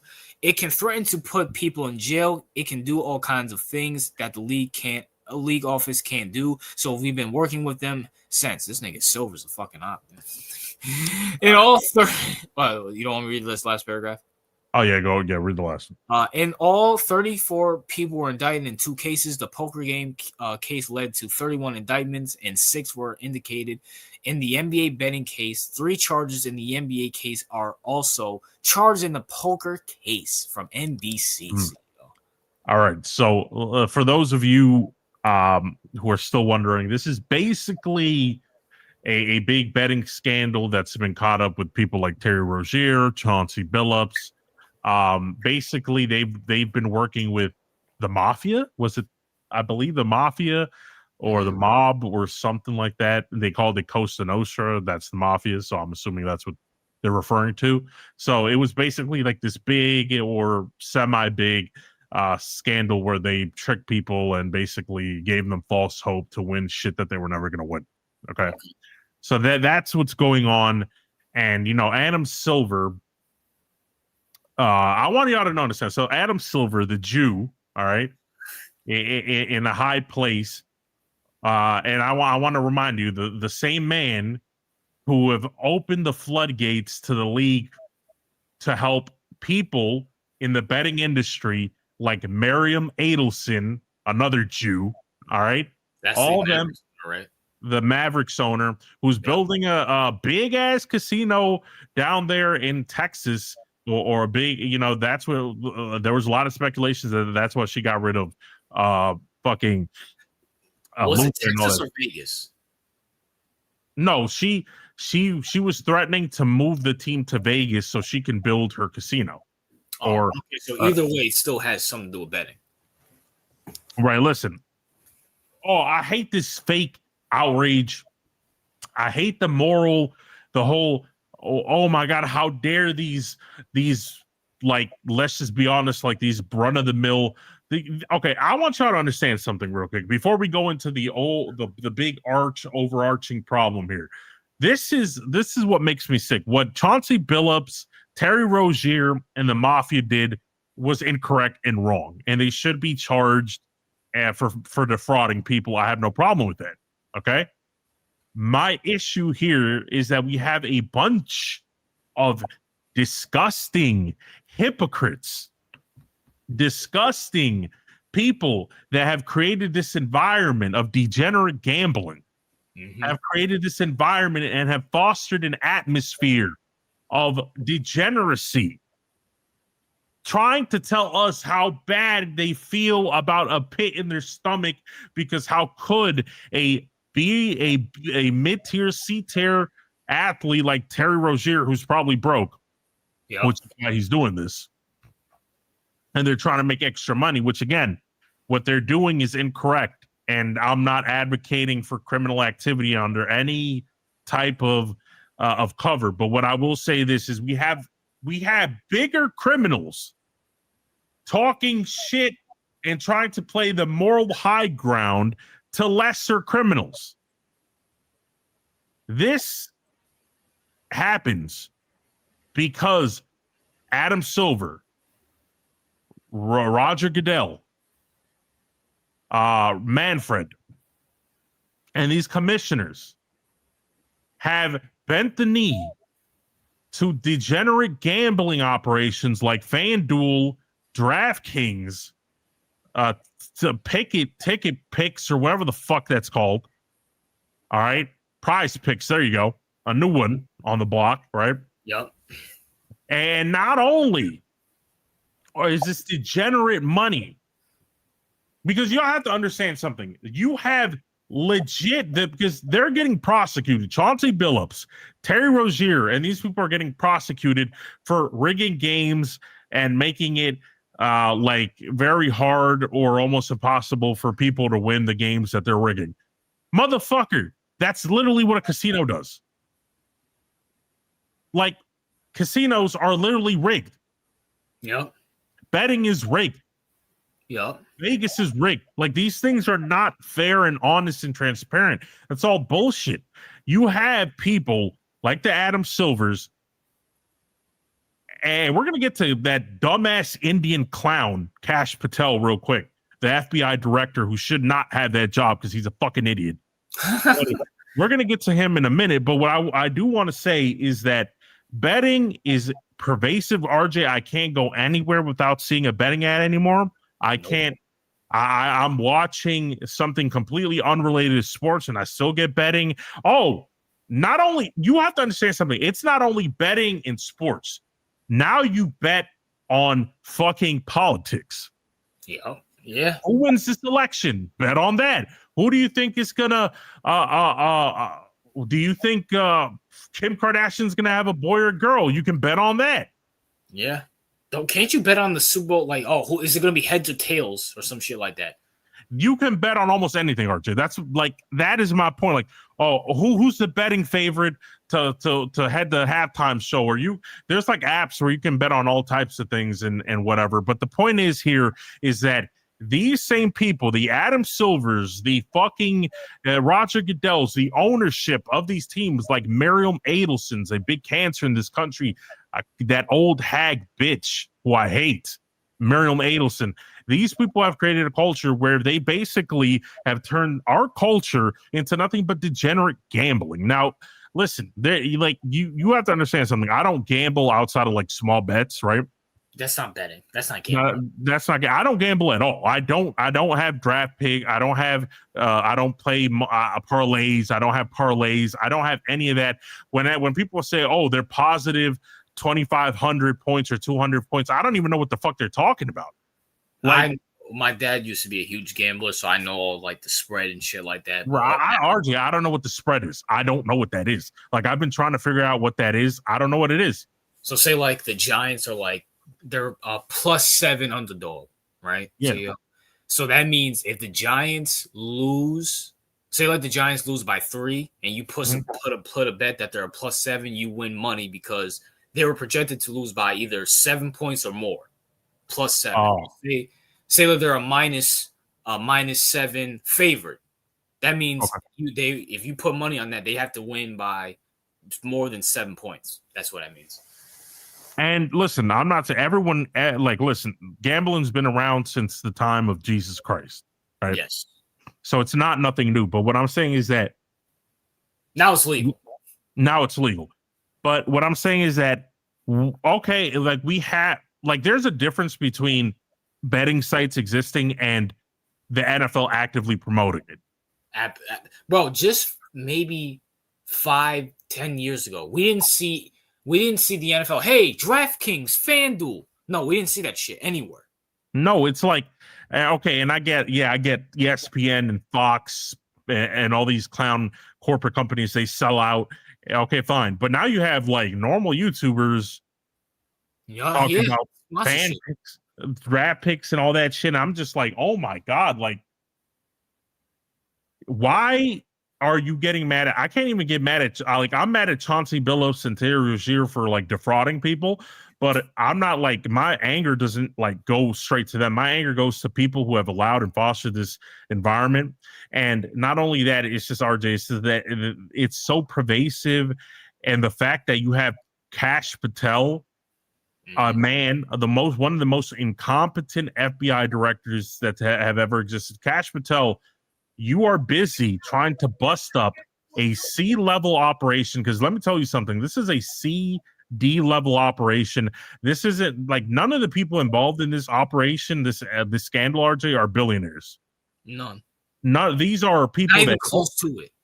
These people are former NBA players that ran through their money, and they're desperate as fuck, and they're trying to get money working with the mafia, because the mafia doesn't even have as much power as it used to. But what I will say this is that you have people like Kash Patel who refuse to look into the Epstein files. You have people like Kash Patel who refuse to hold Miriam Adelson and all these big billionaire gamblers in line and hold them and hold their businesses in check. They won't do that. They won't investigate those motherfuckers, but they're going to go after a bunch of broke NBA players and a bunch of mafiosos who are just talking, who are in fucking delis talking about the good old days. Like, this is basically a criminal enterprise that we have with basically trying to pin all their bad crimes onto a lower a criminal organization. Because let me tell you something, the Chauncey Billups, Terry Rozier, and these niggas have no power. They have no power whatsoever. They don't make the rules. They don't dictate shit. The people that are rigging and creating this atmosphere are the ones like Miriam Adelson, and they're getting away with that shit. And Kash Patel is their fucking lapdog covering for them. Well, this guy's so unserious. Like he's not a like he'll cover this all day, but he won't cover one of the biggest scandals in American history. He won't look into that. Well, I mean, look who he works for, CEO. I hate these motherfuckers in government right now. Like, I hate the hypocrisy. I hate the leagues that are trying to play, oh my God, we're so morally superior. No, you're not. If you were morally superior, Adam Silver, you wouldn't take money from fucking FanDuel and DraftKings. No, you would not. CEO, this raises now. I have a video about this coming out Tuesday, so I'm not gonna really go into it. I really want a CEO's take. I want to say two things, CEO. Maybe it'll make you think. So there's a lot of things that come to my mind about this. Number one, CEO, the refereeing in certain sports You know, there's a lot of things. Do you think this is linked to gambling, Mhm. CEO? That's my first question. Is there a possibility? Because it's not wrong. I mean, Tim Donaghy came out and said back in his day, 58 of the 60 referees gambled on games. CEO, No, your thought? yeah, I mean, listen, you have to understand something. The integrity of the sport is in question. Remember when I told you that this people were talking about how the Super Bowl was rigged like a Mm-hmm, couple years ago, mm-hmm, and I told you that this is all related to betting. Like mm-hmm, these leagues, these referees. First of all, the referees, bro, they don't even need the refs don't even need to get bought off. RJ, right? mm-hmm. To like okay, because everyone made jokes about how the Chiefs bought off the refs, or this team bought off the refs, or that team bought off the refs. That doesn't even need to happen anymore, RJ. Like they could just literally go talk to a family member, have them bet on something, and then they control the outcome of that game via whatever they can do and the officiating of that game. Now, CEO, here's the bigger question. Yeah. Do you think there will be a massive lawsuit from all fans who bet saying, hey, we're betting under the premises that this is real and there's rigging? That's fraud. Do you think there could be a uproar within fans? Now, I want to give my take so you can think about that a little bit. No, I don't. I think fans are gay. I think sports fans in every sport are retarded. They won't. They'll sit here and point the blame at Chauncey and Terry. Now, do they deserve blame? Absolutely. But you know what this is, CEO? Speaking of that fucking bitch from the Mavericks, this is, you know what Chauncey and Terry represent? They're the Nico Harris of this. They're just the face of it. We know who's really pulling the strings of this, and the fans won't, they'll just shit on Chauncey and Terry, and they'll won't be like, hey, we should all get together and sue. All get together and sue. Because we're under the premises that this is a real life game and we're spending our real money on this, and for them to rig it. That's fraud. Yeah. Now, do you think there will be a lawsuit or no? No, I don't see it. I think fans are too up their ass on fantasy football bets and fucking parlays and shit. Oh, I covered the spread or some dumb shit like that. I like most fans are, bro, they don't care, bro. As long as they can win their $5 or $10, they'll look the other way. Like they don't feel like holding these people accountable because, like I said, sports will never die out because betting is now gamble like now normalized to such a degree that Mm-hmm. whether the product is good or not, like you said previously, they don't need to be like, okay, it's good. I can get excitement from betting. So now the sport doesn't even have to be that great. It can just be serviceable enough because I'm betting on it. So it'll feel like it's good, if that makes sense. Yeah, and that's why I hope college football don't get into any betting. College football, just stay traditional. If you watch college football, I love the fact college football is a niche audience, Yeah. because if you're watching college football, you're watching because you love it. And that's why, CEO, and I hope this opens your eyes, CEO. This is why I love soccer. Soccer, you watch soccer because it's just soccer. Ain't nobody. When's the last time you heard, oh, I hope Ronaldo has 2 goals for my parlay? When's the last time you heard that, CEO? Wait, wait, I thought soccer had betting. It's not as big. It's not as big as it is here. I feel like the only reason we don't hear about that is because since the sport is not big here, right? Like I feel like if you went to fucking, I don't know, Spain, you probably hear more about it, about that, like gambling, but over there, because gambling's an international thing, right? Yeah, of course. Now, not only that, it's just that gambling is international, so it's in all sports and it's everywhere and it's pervasive. But like RJ, you like, for example, betting makes anything entertaining. Have you not noticed that? Like, for example, me and you, I'll put $500 down. You put $500 down, right? Yeah. We'll get 2 snails and we'll put them aside. Whichever snail, if your snail passes this line and my snail passes this line first, gets all the money. Yeah. Like we can watch the snails literally take 30 minutes inch by inch to get there and see who gets there first, and we'd be entertained by it to some degree. I will say this, CEO, not every country has gambling. So that's why soccer is not really affected by it, because No, I mean there's some countries who Yeah. who have outlawed who have laws against gambling, right? Like we used to have. Well, I will say this, CEO. With the NBA, the NFL, it's owned by a bunch of, let's be for real, people wear those special hats and a bunch of elites like Adam Silver and Roger Goodell. With soccer, that's a whole. You have the Mexican, you have American leagues, you got the Euro, so it's hard to like make gambling legal in that, kind of like college football. Yeah, I mean, yeah. Because and by the way, that's why you need to get into soccer, CEO. You know what I'm saying? If I can get into it, you can get into it, CEO. World Cup's coming up. and no, it's just that, yeah, and we all know why it's pushed now because we all know who's in charge of the gambling industries. Yeah. That's why the reason why gambling was illegal, not because they care about the sports, because they try to figure out how to make it legal so they can make the most money off of it. That's it. Correct. So CEO, because you remember this time as much as I do. And I'm looking at it back then. Now, granted, I was like 16, 17, 18 years old, so I didn't see it as I see it now. Or I didn't see I couldn't predict it then. Yeah. Remember when Fox, right after Speak for Yourself with Whitlock and Wiley, they would have this show with Kay Adams. Was it Fox Betting or that betting show? Oh yeah, I remember that. That atheist queer Travis Clay. Oh, Travis, I hate that bitch. Yeah, go ahead. Around that time, that's when America made it legal to play. Like, that's what it is now. Like, yeah, I remember that. It was like Fox Bet with Clay Travis and that. Yep. I mean, listen, I remember because we're old enough to remember pre FanDuels and DraftKings era of sports, and it was just way better. You talked about sports, and then you'll occasionally get interrupted by a Pepsi commercial. Yeah. Like that, or a McDonald's commercial. That was the extent of the advertising. Now it's FanDuels. Oh, you'll win this and that, and I'm just like, shut the fuck up. I don't want to bet on your platform. I don't want to gamble my money on your platform. You can go fuck off with that. And by the way, I'm looking up the countries ranked by gambling losses. Right? Okay. Number 1, the United States. That's shocking.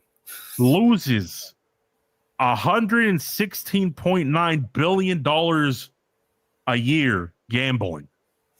Not shocking. What's this? Who's the second? China. How much is? Well, that's not shocking either. But how much is that? 62.4 billion. 62 to 100 and what?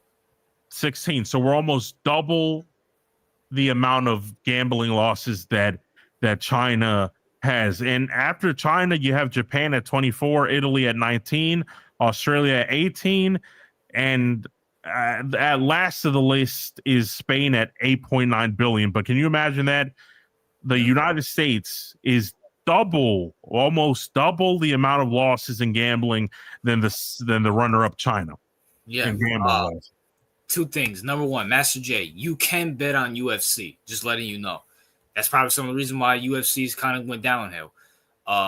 Well, you can bet on college football. No, you can bet on the teams and the players. What I mean by that is fantasy football and college football. We don't need that shit. We don't need that at all.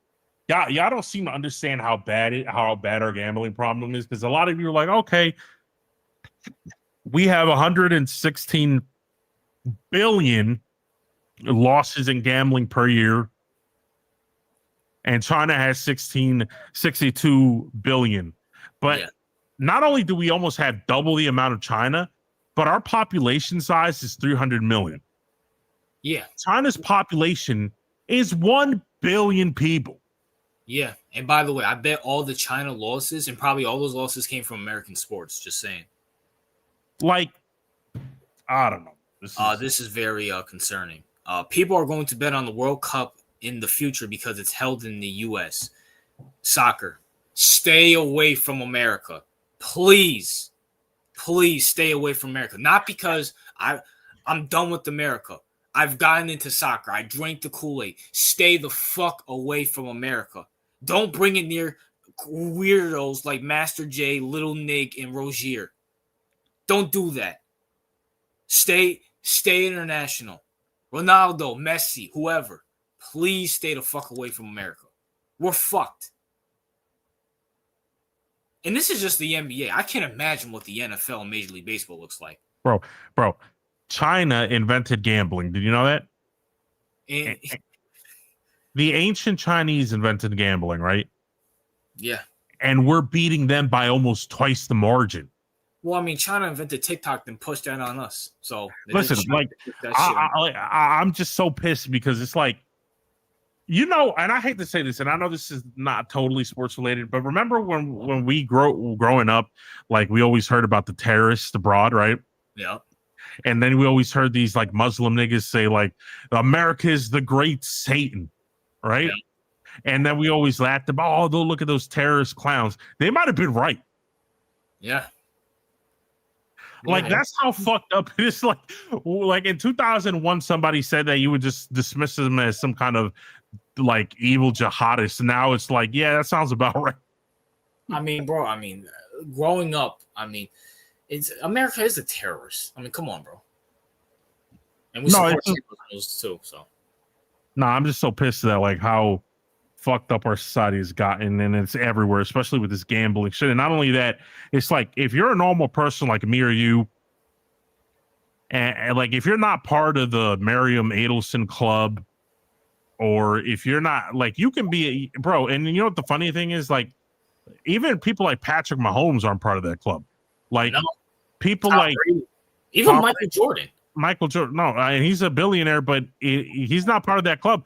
Elon Musk has what, $300 billion in the bank? Yeah, not a part of them. So like they're so elite and they have hundreds of billions of dollars, where it's kind of to the point where, bro, even your favorite athletes that have all this money, they're not even part of that club. Like we can get blamed, we can get arrested for gambling, we can get arrested for breaking the laws and doing this, but they can get away with every fucking thing. They can destroy our culture. They can spread their degeneracy everywhere and get away with it. Push things on our culture. Push things on our cultures. They're invasive everywhere. They can do that all the time, anywhere they want, and it's no problem because they're the billionaires. They got all the money. Too bad we can be evil. We can improperly touch children. We can do all this bad shit. We'll get away with it. While like my bosses, I'm Mr. Cash Patel. My bosses diddle children, but I'm not gonna look into that. Hey, Terry Rozier, you went bankrupt. Oh well, and you're trying to scam people. Okay, time for 20 years in jail, bitch. Exactly, beyond ridiculous. But you know what? These people, we got Mike in the U.S. Bigotry at its finest. I'm international too, nigga. You're a fucking American, Rozier. Shut the fuck up. With your intelligence, you're an American. But at the end of the day, don't bet. Find something else. Just I'm trying to tell people, just get in soccer. Just get in soccer, bro. That's what it is. Speaking of that, CEO, our Yankees CEO. Oh. Well, time out. Let me check the score on this Packers game real quick. Oh yeah, it's looking good for us. 30. Oh, shit. Packers came back. Wow. That's tough. Well, now, granted, I'm going to keep it real. I really haven't been following the whole YN Unk thing. Now, the YNs have been nice to me. I'm surprised by that. I don't know what the Nah, they're just sucking up to you so you don't, join in on the roasting. You do go in on them. I ain't going. Y'all niggas is funny as fuck. But CEO, right? Our Yankees. The World Series is going on, CEO, and it's a Canadian team versus a Japanese, and CEO, that Japanese player, ironically, was in a fucking betting scandal himself, Shohei Ohtani. Oh yeah, yeah. I mean, well, Japan was number 3 on the list. Yeah, so. But listen. Are we going to cover the World Series first before we get to Yankees, or you want to do Yankees first? Let's do Yankees first. See, all right. I felt the game was today. That's the reason why I put it on there, but it's tomorrow. Yeah, it's tomorrow. But we can talk about that. But see, I really want to talk about our Yankees. You know what I'm saying? And I think I figured out how we can save the Yankees, CEO. Okay. And there's a lot of rumors coming up about this, and I just want you to hear me out when I show you this picture. I just want to hear me out. And say, we're most likely not going to get rid of Boom, unfortunately. So, We have to make what's best for this roster. Don't do it. I saw the title. We Don't do it. need No. Bryce Harper, CEO. We need Bryce Harper. Now, CEO, let me read this quote to you. You probably can't see it, but I'm gonna read this quote. Way better. Bryce Harper. I grew up a Yankees fan my whole life. Everybody knew that. I grew up watching some of the really good Yankees team, Bernie, Jeter, Posada. I love those teams. Thank you, Brian Cashman. Now, people might sit here and say, well, RJ, Bryce Harper's a choker. He's from Philly, whatever. Well, guess what, people? We had Juan Soto, who's a fucking choker. But CEO, we might have to come up with another theory. If you take two chokers, no Diddy when I say all this, if you take two chokers and put them together, maybe that makes a superstar team. I said all that to say this. Bryce Harper is still one of the best players in baseball. He's not going anywhere with Philly. We have the money. We need hitters. We need to win with this team. And I'm going to keep it real with you. If we had Bryce Harper on that team against the Blue Jays, we can win with that. There's not that many teams other than maybe LA that have two superstars. We need Bryce Harper. All right. A couple of things. All right.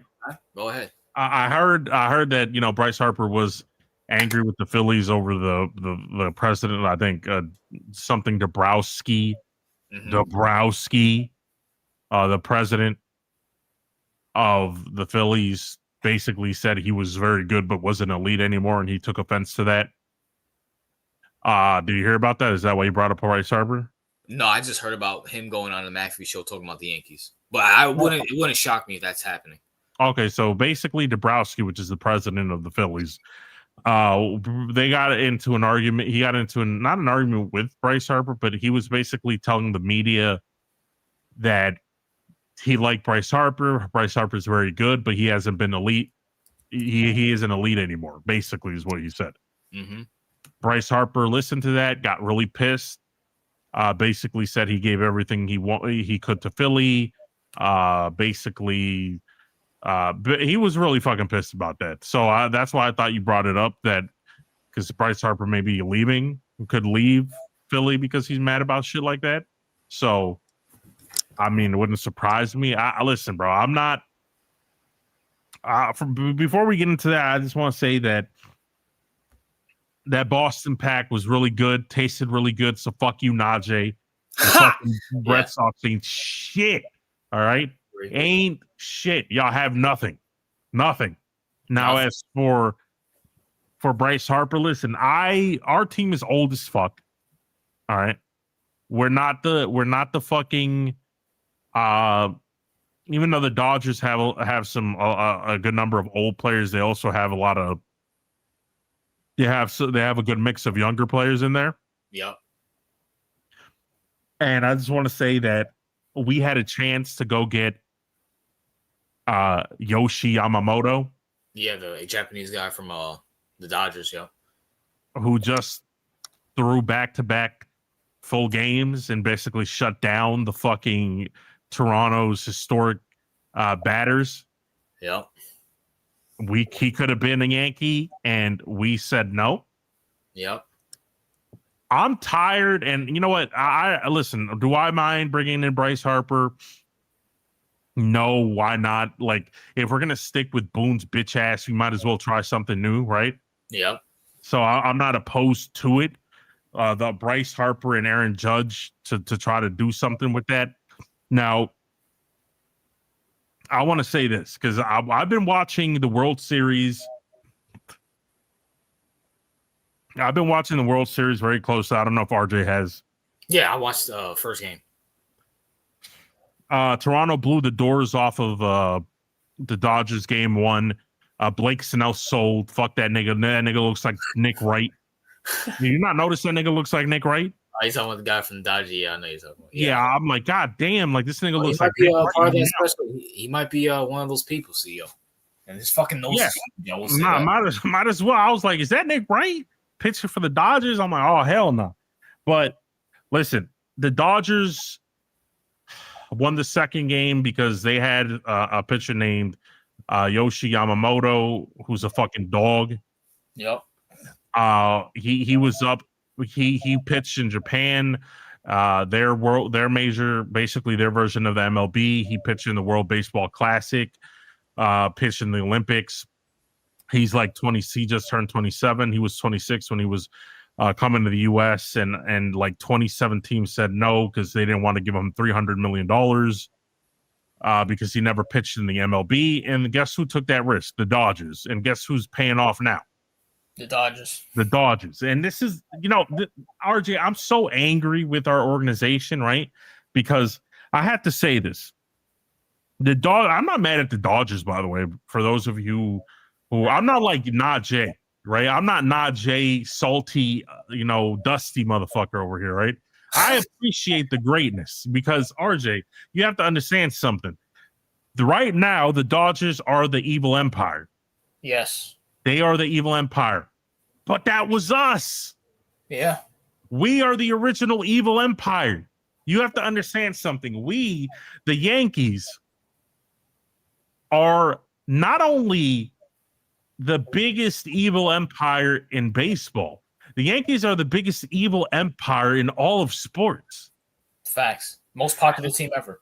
The most popular team ever. The Dallas Cowboys, the Lakers, the fucking Dodgers, even the Celtics and all that shit. That they don't come close to the evil, all the hatred you have for those teams does not come close to the hatred that most of the world had for the Yankees. Nope. Still to this day.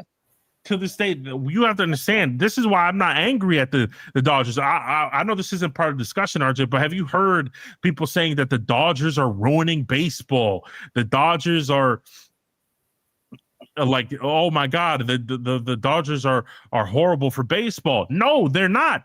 No, hell no. The Dodgers are saving baseball. Bro, we said it multiple times. People don't want parody. They want the evil empire. That's a fact. Yes, RJ. They want the evil empire and oh my God, the whole U.S., who, by the way, the U.S. is now cucked. But let's just say the whole U.S., apart from California, is rooting for the fucking Blue Jays. They're rooting for a team that's not even in their country to beat the Dodgers.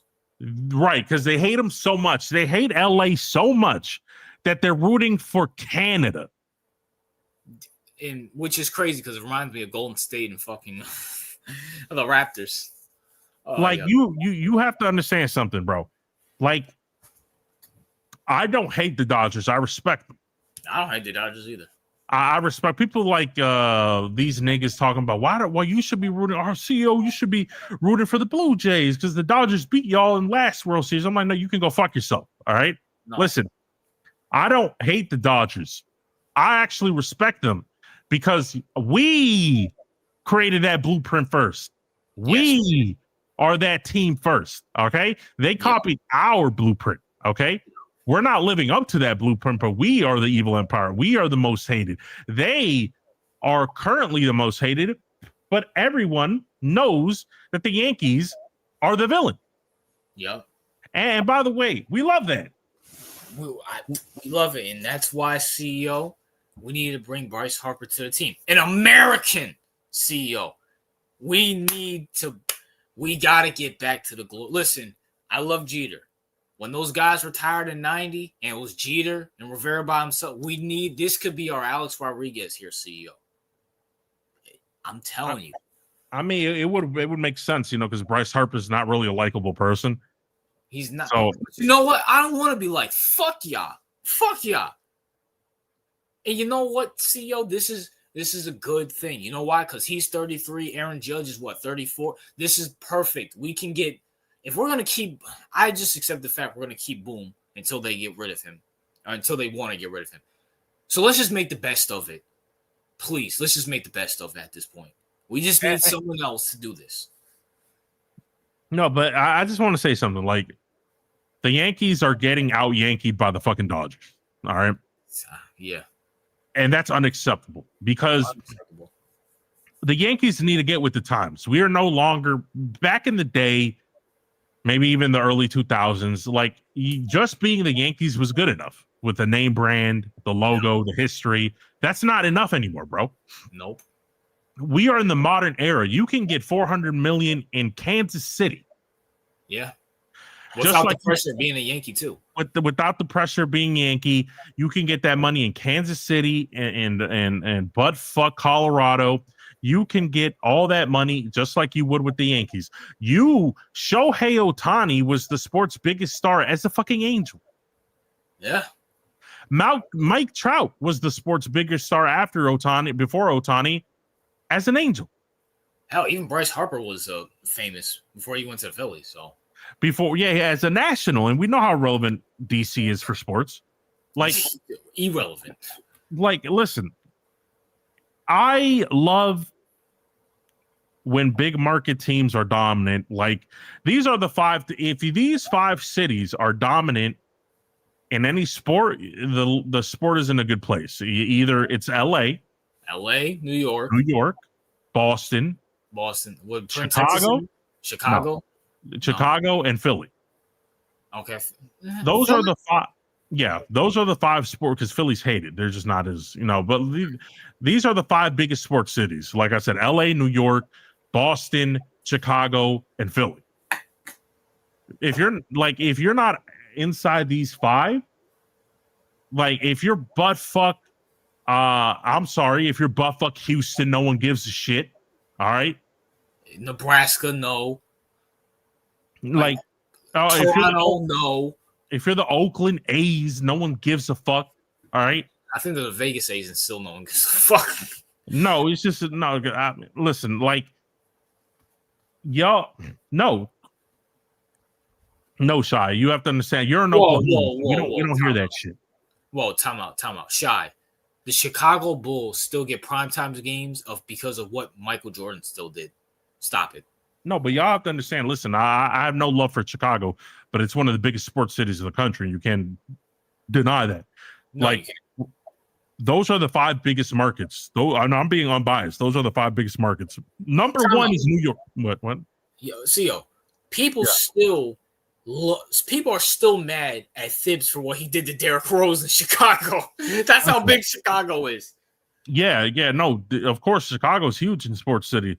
No, Dallas. You're confusing Dallas because of the Cowboys, but apart from the Cowboys, they're not that big. You have to understand something about the state, not the individual. Yeah, we're talking about the biggest sports cities. You have to understand something.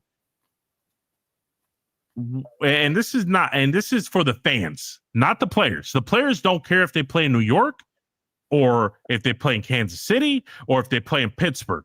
They just want their fucking money. Okay, this is why I tell the Yankees we have to adapt. But when it comes to the fans, we care about the big cities. We care about the sports city. For example, and I hate this because I hate the Knicks. They're fucking horrible and they're trash. But if NBA champs. But let me tell you, if the Knicks are good, that's good for the NBA. Looking now, why do you think?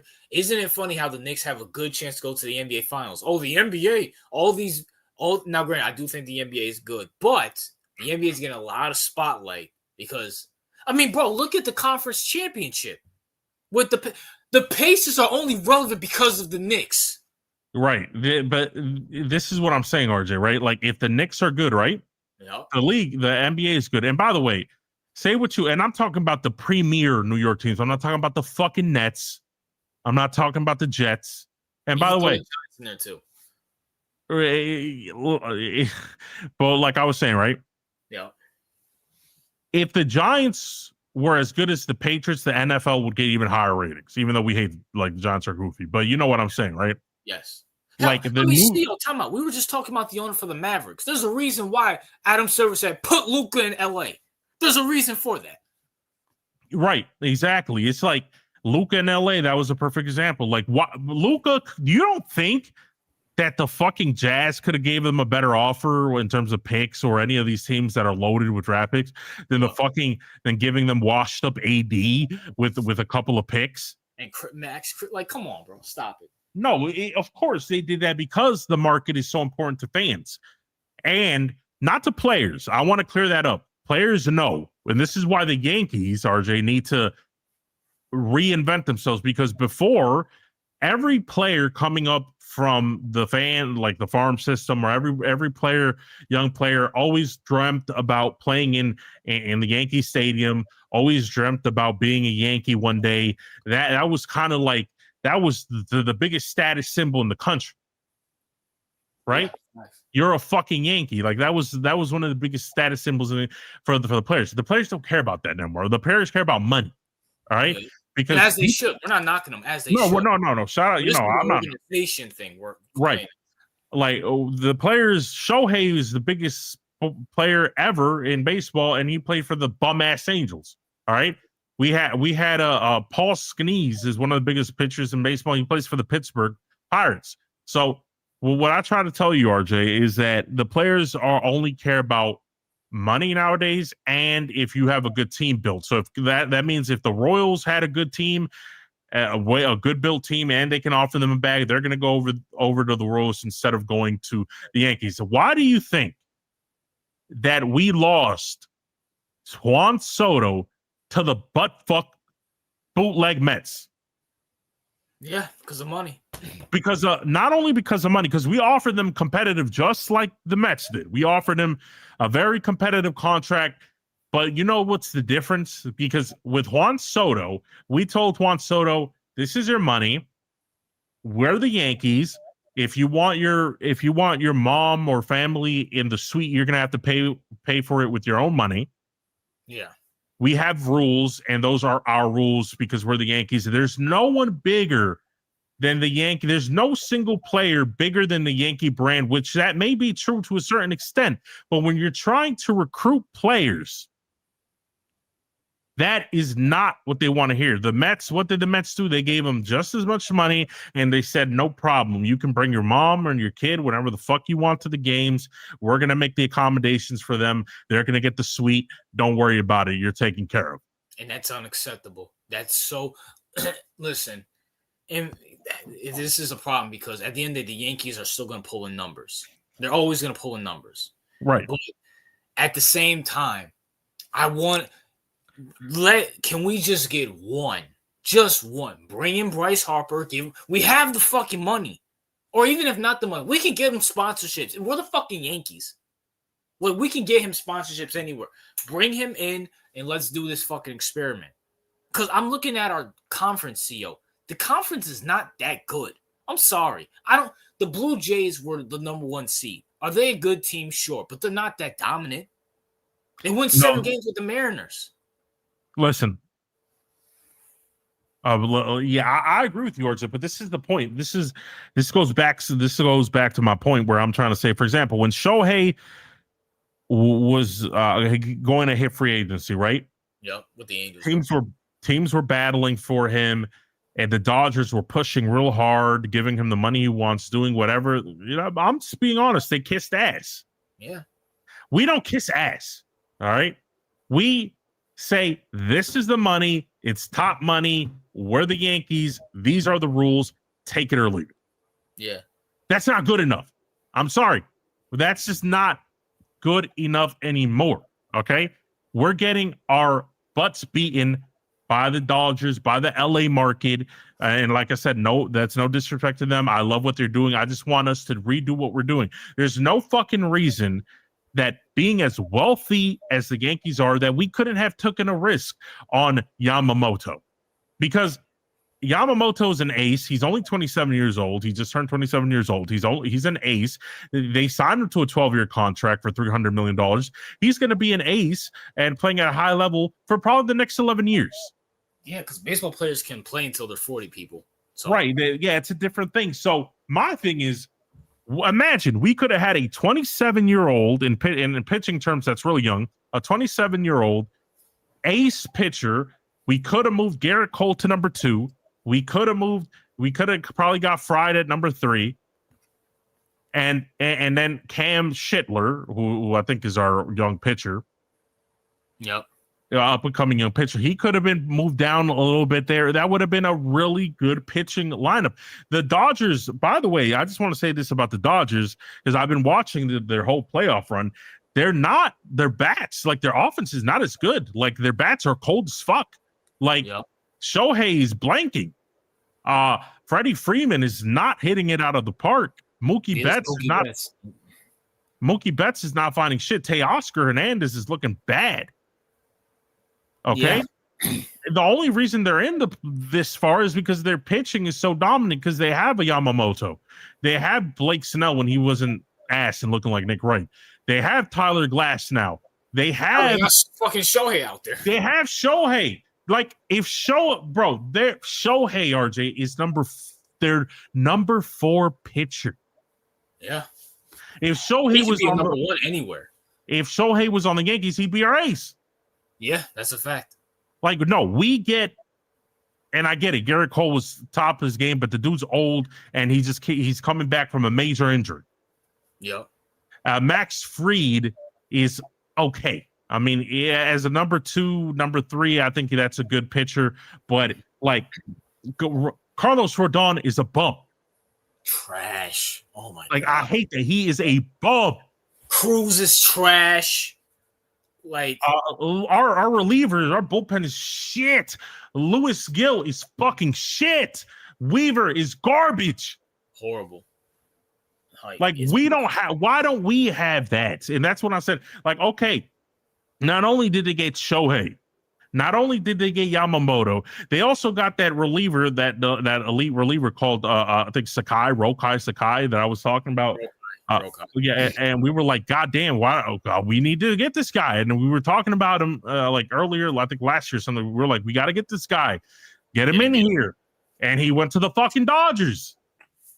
Like, maybe CEO, maybe, and this is probably a thing. Maybe the reason why, you know what, CEO? Yeah, Rob Manfred, you need to make this happen.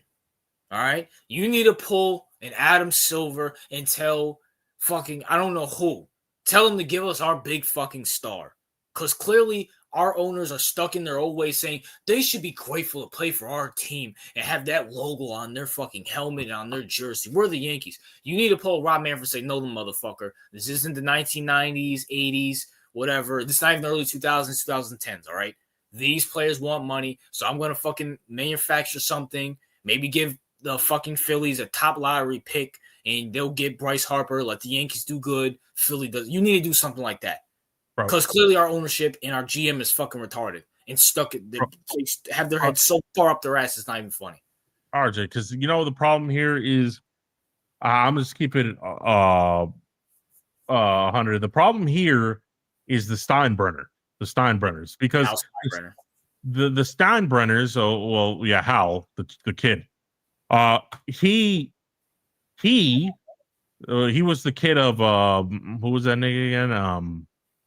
So I was reading Apex. Well, Master J, what is Apex Jack doing? Go ahead, CEO. You said who? Okay, yeah. Listen, the problem here is that we used to have George Steinbrenner. He passed away, and then his son.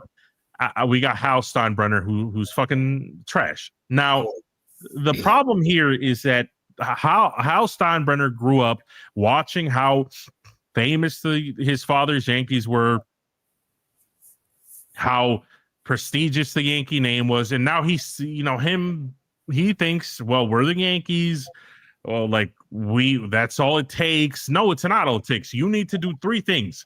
You need to offer top money, and you got the Yankees name, so that's one of it. You need to build a good team. That's the second part. And the third and final part is put the ego away and start kissing some ass.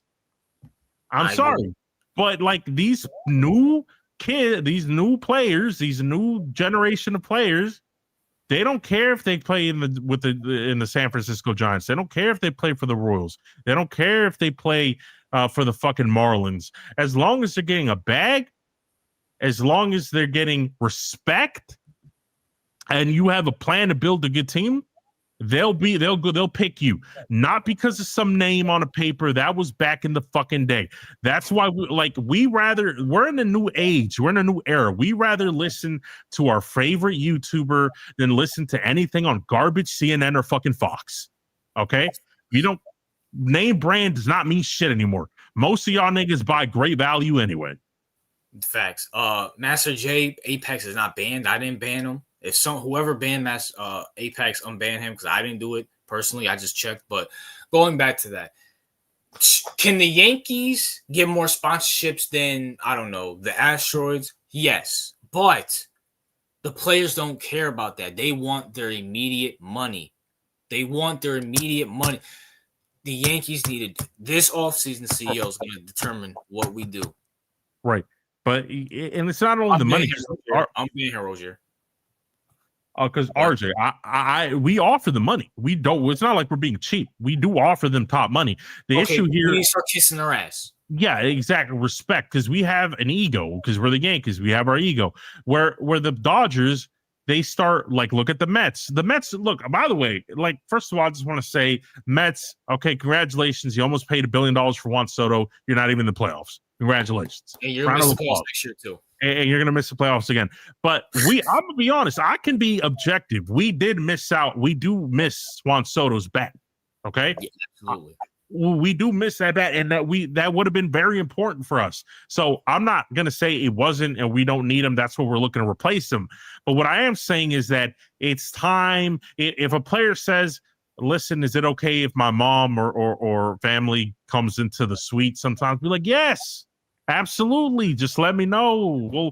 We'll give them the key pass for them to have their own suite so they can see you play. Like those little details that the Yankees refuse to do. Juan Soto, that's how we lost Juan Soto, not the money, RJ, because the Mets said, yes, your family can have their own suite and they can watch you play. The Yankees were like, no, you're going to have to pay for that.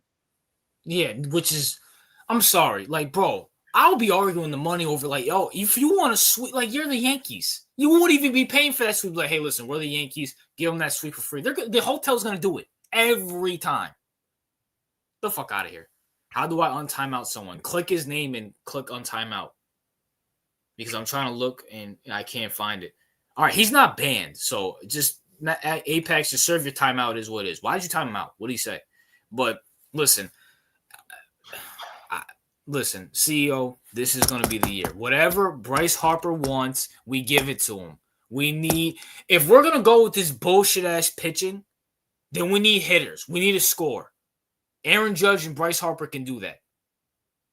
My only thing is, yeah, that's right. Random Matter said suites are like $2,500. Like, exact. So that's what I'm saying.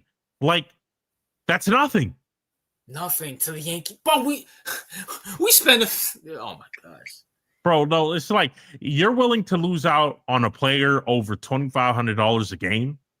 Bro, how fucking Stellenberg, Hal Stellenberg probably spends that in the first hour he's awake. The fuck out. Oh, like the hot dog cart in Yankee Stadium makes more money than that at a game. It's beyond ridiculous. It's beyond. And by the way, like, listen, I agree with you about bringing in Bryce Harper, but I like what really bothers me, RJ, is that we had a better option right there. We had Soto. He's a better option. He's younger. I agree. His bat is way better, and we let him walk. And by the way, it's not like I'm angry or salty, like, oh, the Mets. No, the Mets, okay, you got him, but the problem is you're not doing anything with him. Like, we could have done something with him. We literally went to the World Series. You didn't. Now, you make the playoffs. Didn't make the playoffs. So my thing is, RJ, I like Bryce Harper, but I don't know if I want to give up the world for him. He's 33. I see. I understand that, but see, I've swallowed the pill. We're gonna keep booming Judge. That's a fact. It is what it is. So we have to just go all in on this team. We're an aging team. Let's just bring in another. Bryce Harper's still good. And then you put him with this team. I'm looking at this team, at least at bat. We're not bad. If we had Bryce Harper, we're even better. We had another superstar. What's up, Tiro? We had another superstar. We have to do something. Listen, bro, in order for the Yankees to remain competitive, like I said, I'm not even looking to move off of Judge because he's arguably the hottest, like the biggest bat in baseball. You could argue that. Yes. I just want to see him under new coaching. Yeah, but I've accepted the fact they're not getting off of Boom. Boom already said, yeah, I'm going to be. If the guy's saying, yeah, I'm going to be here next year, he has pull in the fucking organization. Yeah, I mean, I don't know what to say other than the fact that, yeah, you're right. We're gonna have to pull, because believe it or not, I know this might sound crazy from our perspective, but a lot of Yankees fans think Dave Roberts is a fucking idiot. I mean, a lot of Dodgers fans think Dave Roberts is a fucking idiot. Which is crazy. Yeah, I'll take Dave Roberts in a heartbeat right now. They think he's a fucking moron. Like, a lot of them really do. Like, what the fuck is Dave Roberts doing? Like, you should. Wait, is this before or after they just lost to the Blue Jays? No, this is throughout the postseason. Okay. So they're like, why did you do this? Why did you do that? So I'm to the point where we're just gonna have to do the blueprint that, and let's just assume that Dave Roberts is a moron. Okay, I'm not saying he is, but let's just assume that he is, because apparently, reading everything I've seen from Dodger fans, Dave Roberts is a moron according to them. So I'll take their word for it. So if he's a moron, then we're gonna have to take our moron and get and overwhelm our team with good players. Yeah, that's where Bryce Harper comes in, CEO. That's where he comes in. Dave Roberts wasn't winning anything until Soto, and no, 2020 doesn't count. Shut the fuck up. Okay, Tiro, we're not denying that. But he won. Tiro, you have to okay, I understand your Diamondbacks. Tiro, I'll give, and listen, I shit on you guys for 2001. Fuck the Diamondbacks, but you have the benefit of not being, Tiro, you know what you have the benefit of? Who gives a fuck about the Diamondbacks? You guys kiss ass. You guys get the big plays because you kiss ass. We have the Jerry Jones where you should be happy that you're a Yankee, which means all the free agents go to the Diamondbacks, and you have the luxury of getting players and competing. You were just in a World Series like 2 years ago. Now, granted, we were in a World Series, but we had a trade for them. No one's coming to the Yankees because we won't give up sweets. You gotta know how fucking gay that is, TRL. And we're wasting, and I have my criticism of Aaron Judge, but Aaron Judge is one of the best baseball players, probably top 10 of what I've seen. We're wasting his prime. So I mean, speaking of the Diamondbacks, what we fucking should do is trade for Geraldo Perdomo and replace him for fucking Chad and replace Chaz with him. That's what the fuck we should do. I will be happy with that. I highly doubt the fucking Diamondbacks will do that, but I'll be happy with that. I know T-Row will probably fucking jump off a bridge. But yeah, T-Row, give us him, bro. What the fuck are you doing? Did you even make the playoffs this year? Did the Diamondbacks make the playoffs this year? No, they didn't. Like, bro, come on, T-Row. Just stop give us your fucking, you have our draft picks. Let's get your good players, all right? You want the Dodgers to lose, right? Give us all your good players, all right? Yo, facts. It just felt so good to be in the World Series, to fucking lose to the Blue Jays. And I do hate the Blue Jays. I kind of look at them like they're like a lower hate. I hate the Red Sox, number one. It's not even a question. Number two, I hate the Mets. I mean, they're not in our conference, but I just hate Mets fans. They're so fucking gay. They don't shut the fuck up. And I hate this. And Brandon's the perfect example of this, but it's just beyond Brandon. Mets fans will be like, see, Yankee fans don't like the Mets. We don't like them. You're fucking peasants to us. You're the little brother that we have to drag along because our mom told us to. You know what Mets fans will do, CEO? Well, I'm rooting for the Yankees because we're all in New York, and as soon as we lose, they want to shit on us. Yo, that's a whole fact. You're fucking gay. But no, I mean, listen. Listen? If I took away Awesome Kid, do I hate the fucking Blue Jays just off the? No, I mean they're a poverty Canadian team, right? Now, yeah, I do hate the Red Sox, but you know who I fucking hate? I hate the Astros, bro. Like, Astro fans are some of the most obnoxious, self-aggrandizing pieces of shit. First of all, like they have the audacity to cheat. they cheated us out of a championship, and they also cheated the Dodgers out of a championship. These assholes with George Springer. This is why, by the way, is it an accident that all of a sudden Brian Wu his pitch slipped and hit him? Is it an accident that Yamamoto accidentally hit George Springer? No, it's why is it always that nigga? Yeah. What's up, Mafia? What's up, I said what's up, Tiro? What's good, Kaiju? Well, he said what's good, y'all, and fuck you, CEO. Yeah, I saw you banned him for a week. Yeah, I mean, he shouldn't be talking shit. Well, what did he say? I didn't see what he said. What did he say? He says some fruity shit like anime is good or something like that. Oh, is he talking like gay anime, or is he talking about like anime in general? No, I said something about like niggas shut the fuck up. You sell cartoon porn because he does. Yeah. And then he was like, "It's not real," and I'm like, all right, take this. This isn't real. This timeout ain't real." Then. I told you we should have took Soto. I mean, oh shit, Otani. yeah, Otani, but you never listened to me. Well, Whoa, Kaiju, who the fuck was against us getting Otani? I don't remember you saying anything about that, Kaiju. Well, bro, by the way, no one, like when Otani was up for free agency, me and RJ was like, no, we don't want that nigga. The fuck? We wanted him. The fuck? It was between us, the Dodgers, and I think the Angels, and we are like, Yankees, get him, give him a fucking give him a fucking blank check. We were saying that 2 years ago. What moron sat here and said that no, we don't want Otani? Like, get the fuck out of here, bro. That never happened. That's you're gonna have to pull up receipts for that because I don't remember that. CEO's been like, bro, why couldn't we give up fucking anything for Otani? Hell, I mean, even though, granted, we shit on Juan Soto mainly because he went to the Mets and we fucking hate the Mets. But we were saying before, like, bro, give Soto whatever the fuck he wants. Okay. We were cheap. We got that Snake's, I'm assuming he says. Yeah.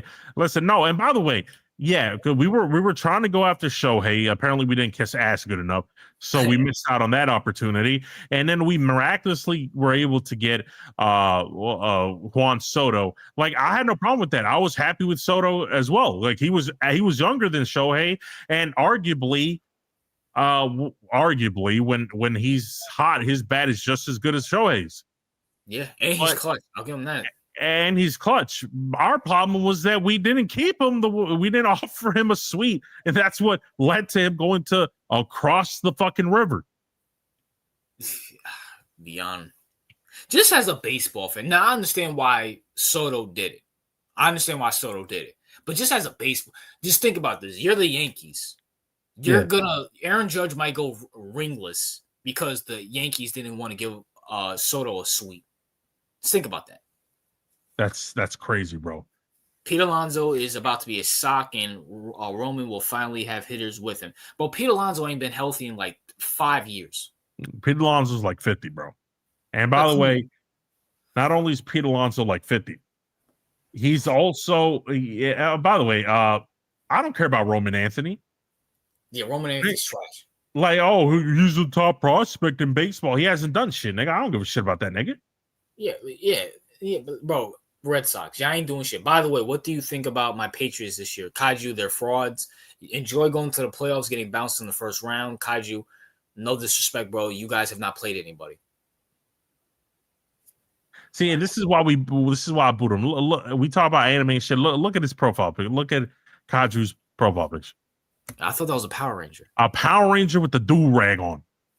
Well, that doesn't. Power Ranger ain't anime, and neither's do-rags. I mean, actually, yeah. I mean, actually, Power Rangers started off as an anime. If you didn't know that. Oh, I only know it as. Wasn't there a real life show of it? That's what I remember. No, yeah. It was an anime that it was like an anime that became a real life show. Speaking of that, just to go off topic, right? So I went to the movies this Monday. I was at the mall. I went to the movies this Monday, and there's a store at the mall that I go to called For Your Entertainment.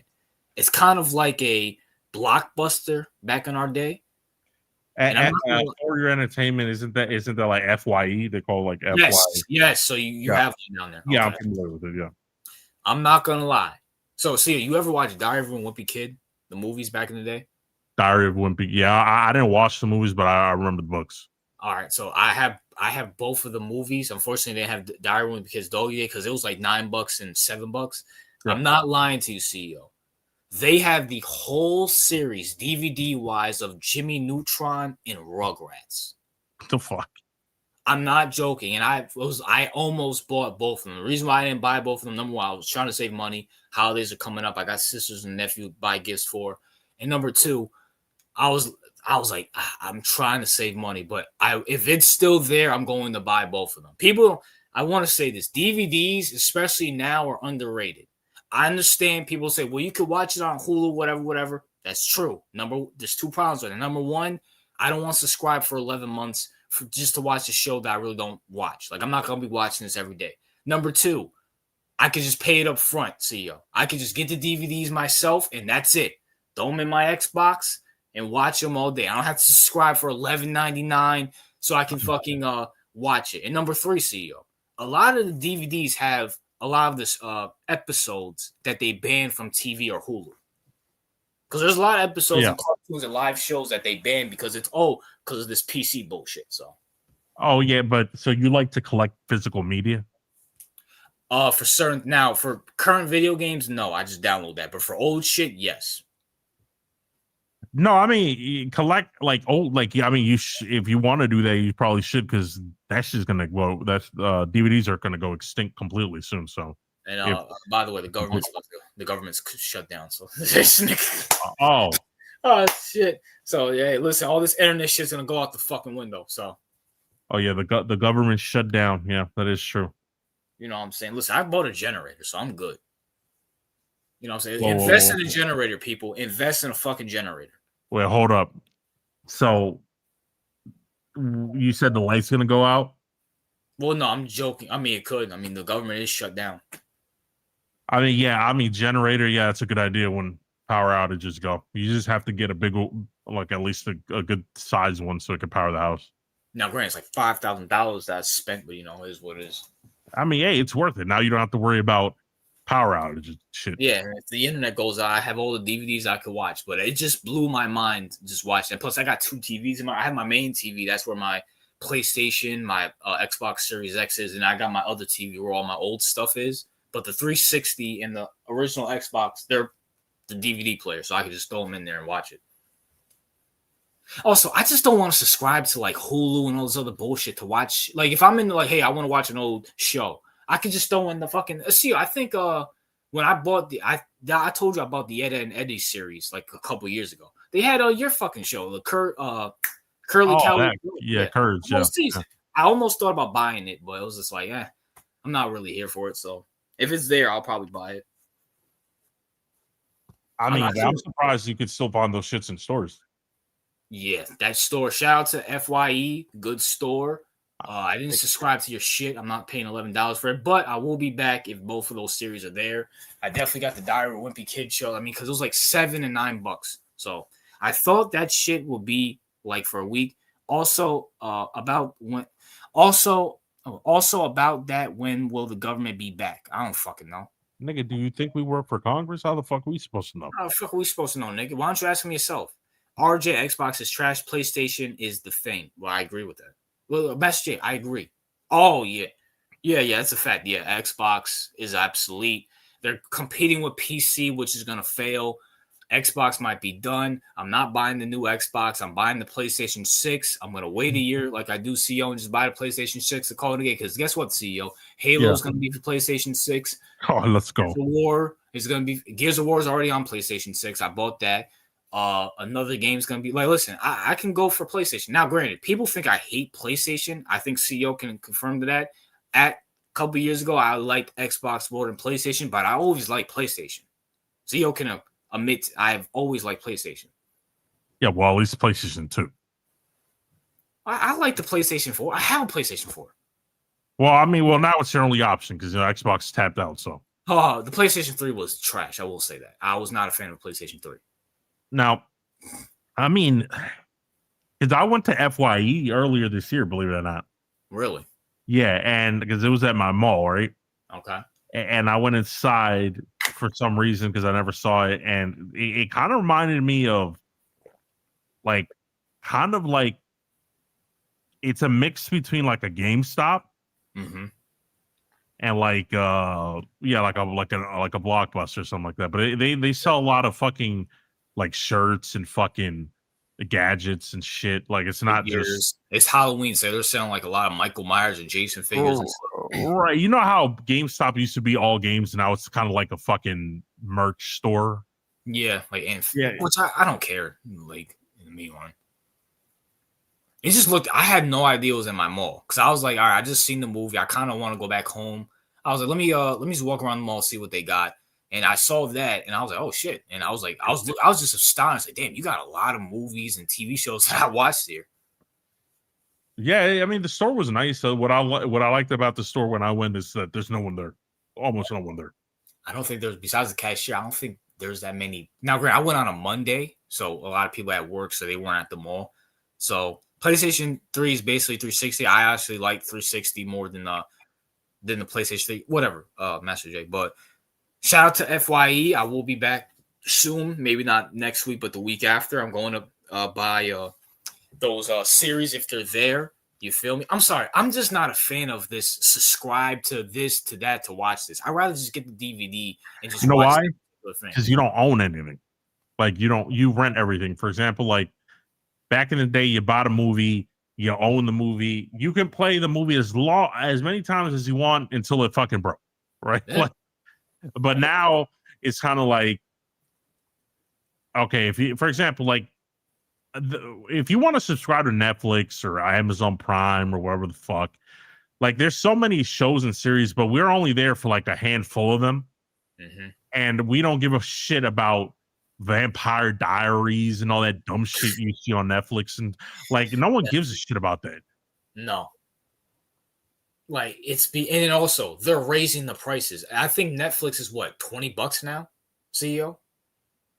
Yeah, he used to. I remember back in the day, it used to be like $8. Now it's raised what, $12 throughout the years. It's like, no, if I want to watch Rugrats, I don't have to subscribe to fucking Hulu. I can just put it in my fucking Xbox and call it a day. All right. Like, I remember when Hulu was like $5. Yeah, what is it, like, what, 15 now?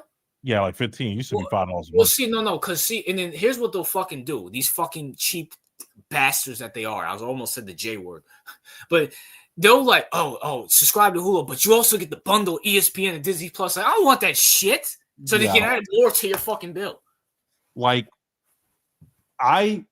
back in the day when Netflix cost like $8 and Hulu was like $5, you can like justify being like, all right, well, I can get both of them for under like $20. I can watch like all the shows. Like it kind of made sense, right? Like I can spend under $20, get all my entertainment from there. That's reasonable. Now it's like, okay, $20 Netflix, $15 Hulu. If you want to watch HBO Max, if you want to watch Amazon Prime. By the way, the only one I'm getting now is Paramount Plus, and that's because the UFC cards are now going to be streamed via platforms, so I don't have to pay pay-per-views. Yeah.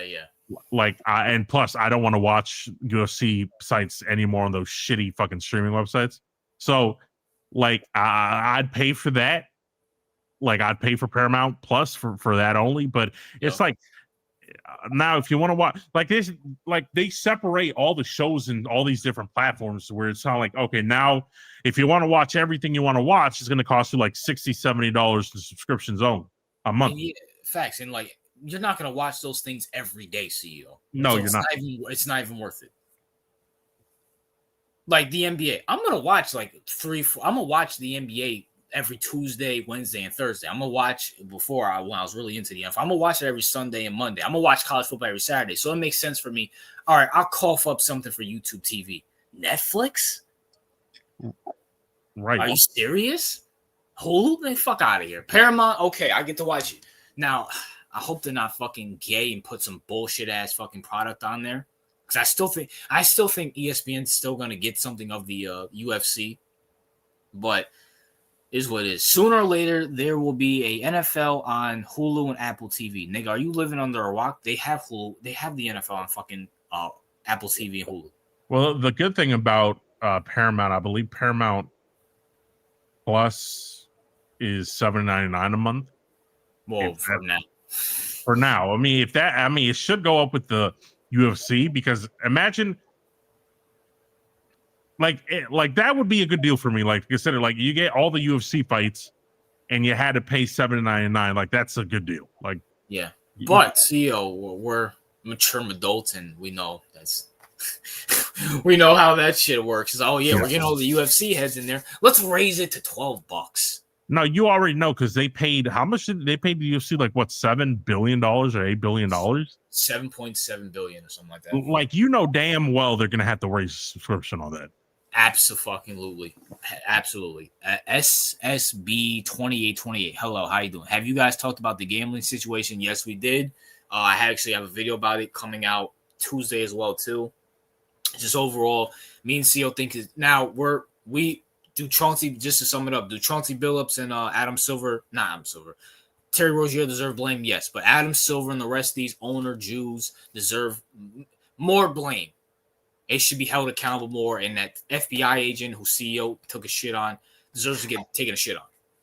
And by the way, let's just call it what it is, because all these tiny hats get offended and shit, right? Huh.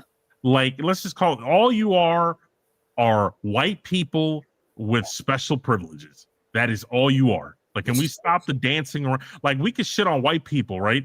Yeah. But when it comes to these assholes, like, oh, we're supposed to walk around eggshells, even though all they are is spicy white people.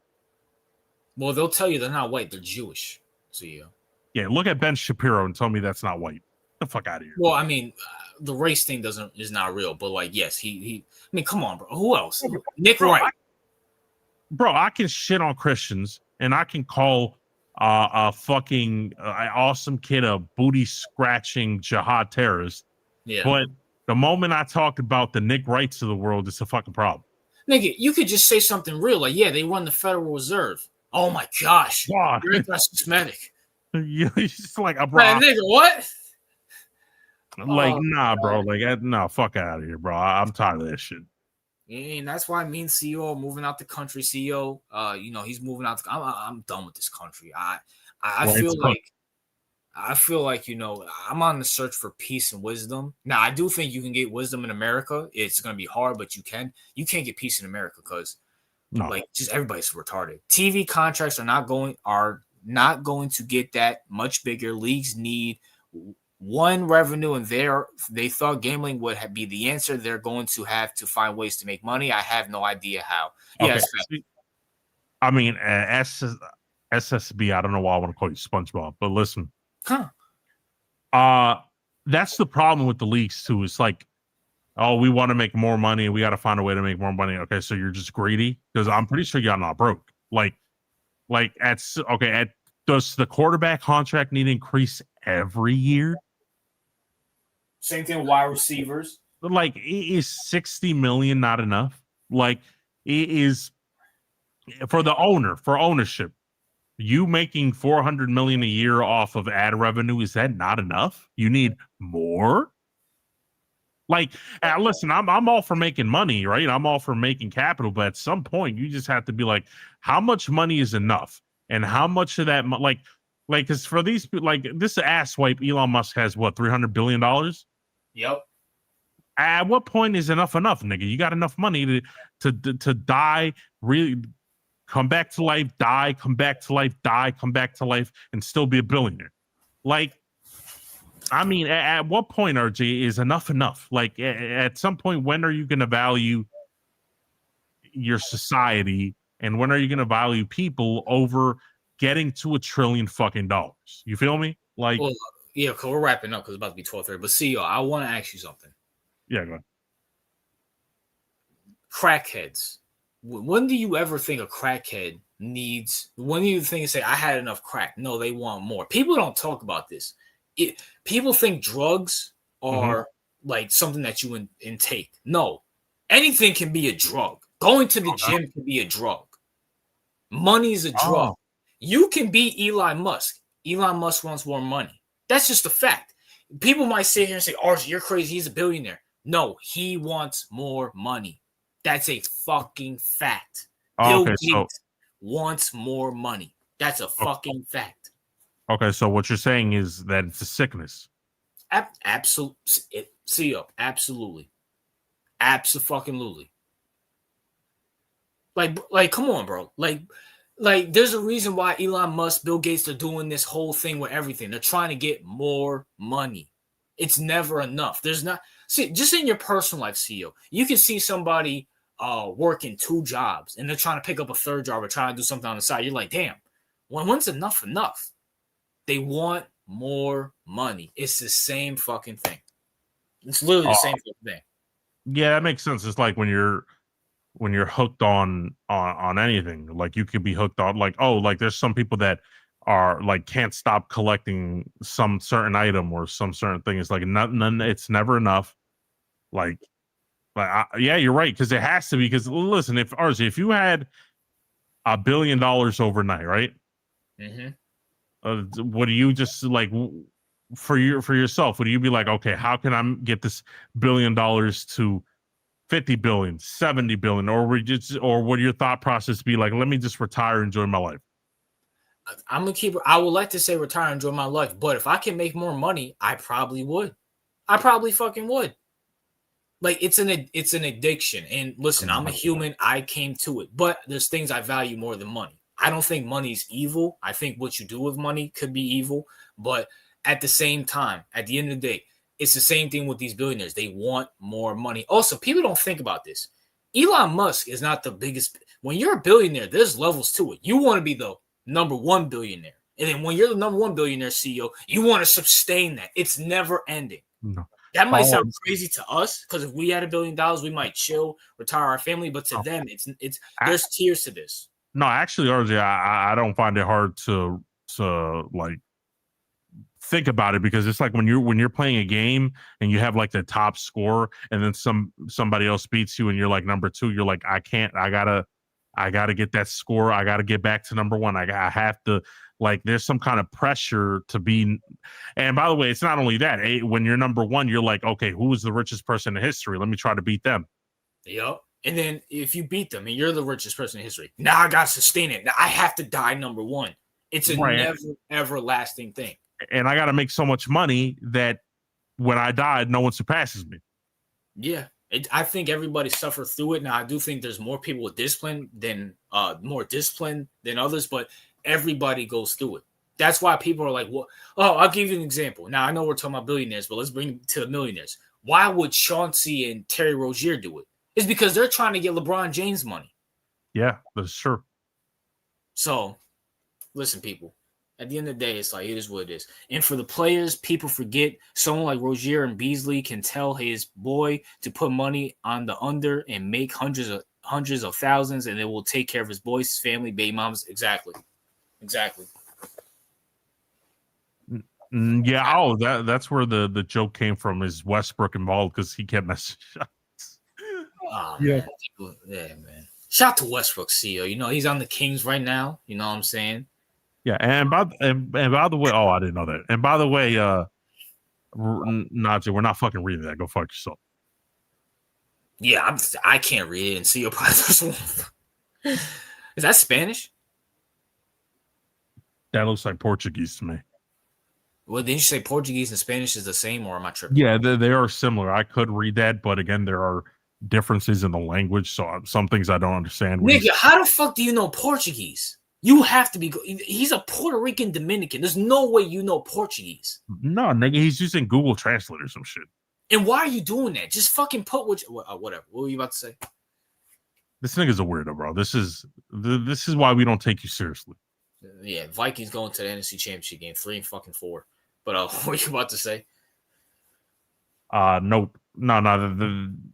I don't know. Should we end it off with Najee's retardedness? Oh, it's a song. Why are you posting song lyrics on our? Why are you listening to Portuguese music?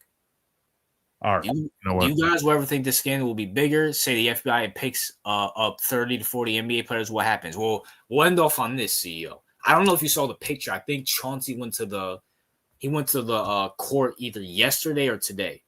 Oh, okay. He was, and there's a lot of rumors, CEO. All right. This might make a little sense. He was wearing a Clutch Sports hoodie. Who's the face of Clutch Sports, CEO? We know it's LeBron and Rich Paul. Yep, LeBron and Rich Paul. Guess who's not playing in the NBA opener this year due to all the controversy? LeBron? Could be facts. Interesting. So, it's a song called what? Respect Puerto Ricans. CEO, do you want to respect Puerto Ricans? No, fuck them. I don't hate them as much as Canadians and fucking you know, those the people. The hat people. Yeah. Wait, you hate Canadians more than Puerto Ricans now? Yeah, because Canadians haven't Puerto Ricans haven't been bothering me recently. It's more filthy Canadians. It's facts, but it is what it is. CEOs, anything you want to say until the next stream? Yeah, just stop doing SSBs. Make sure to subscribe. Best sports podcast here. Facts, and make sure to not to do drugs so you don't end up like Najee. Facts. But until next time, peace.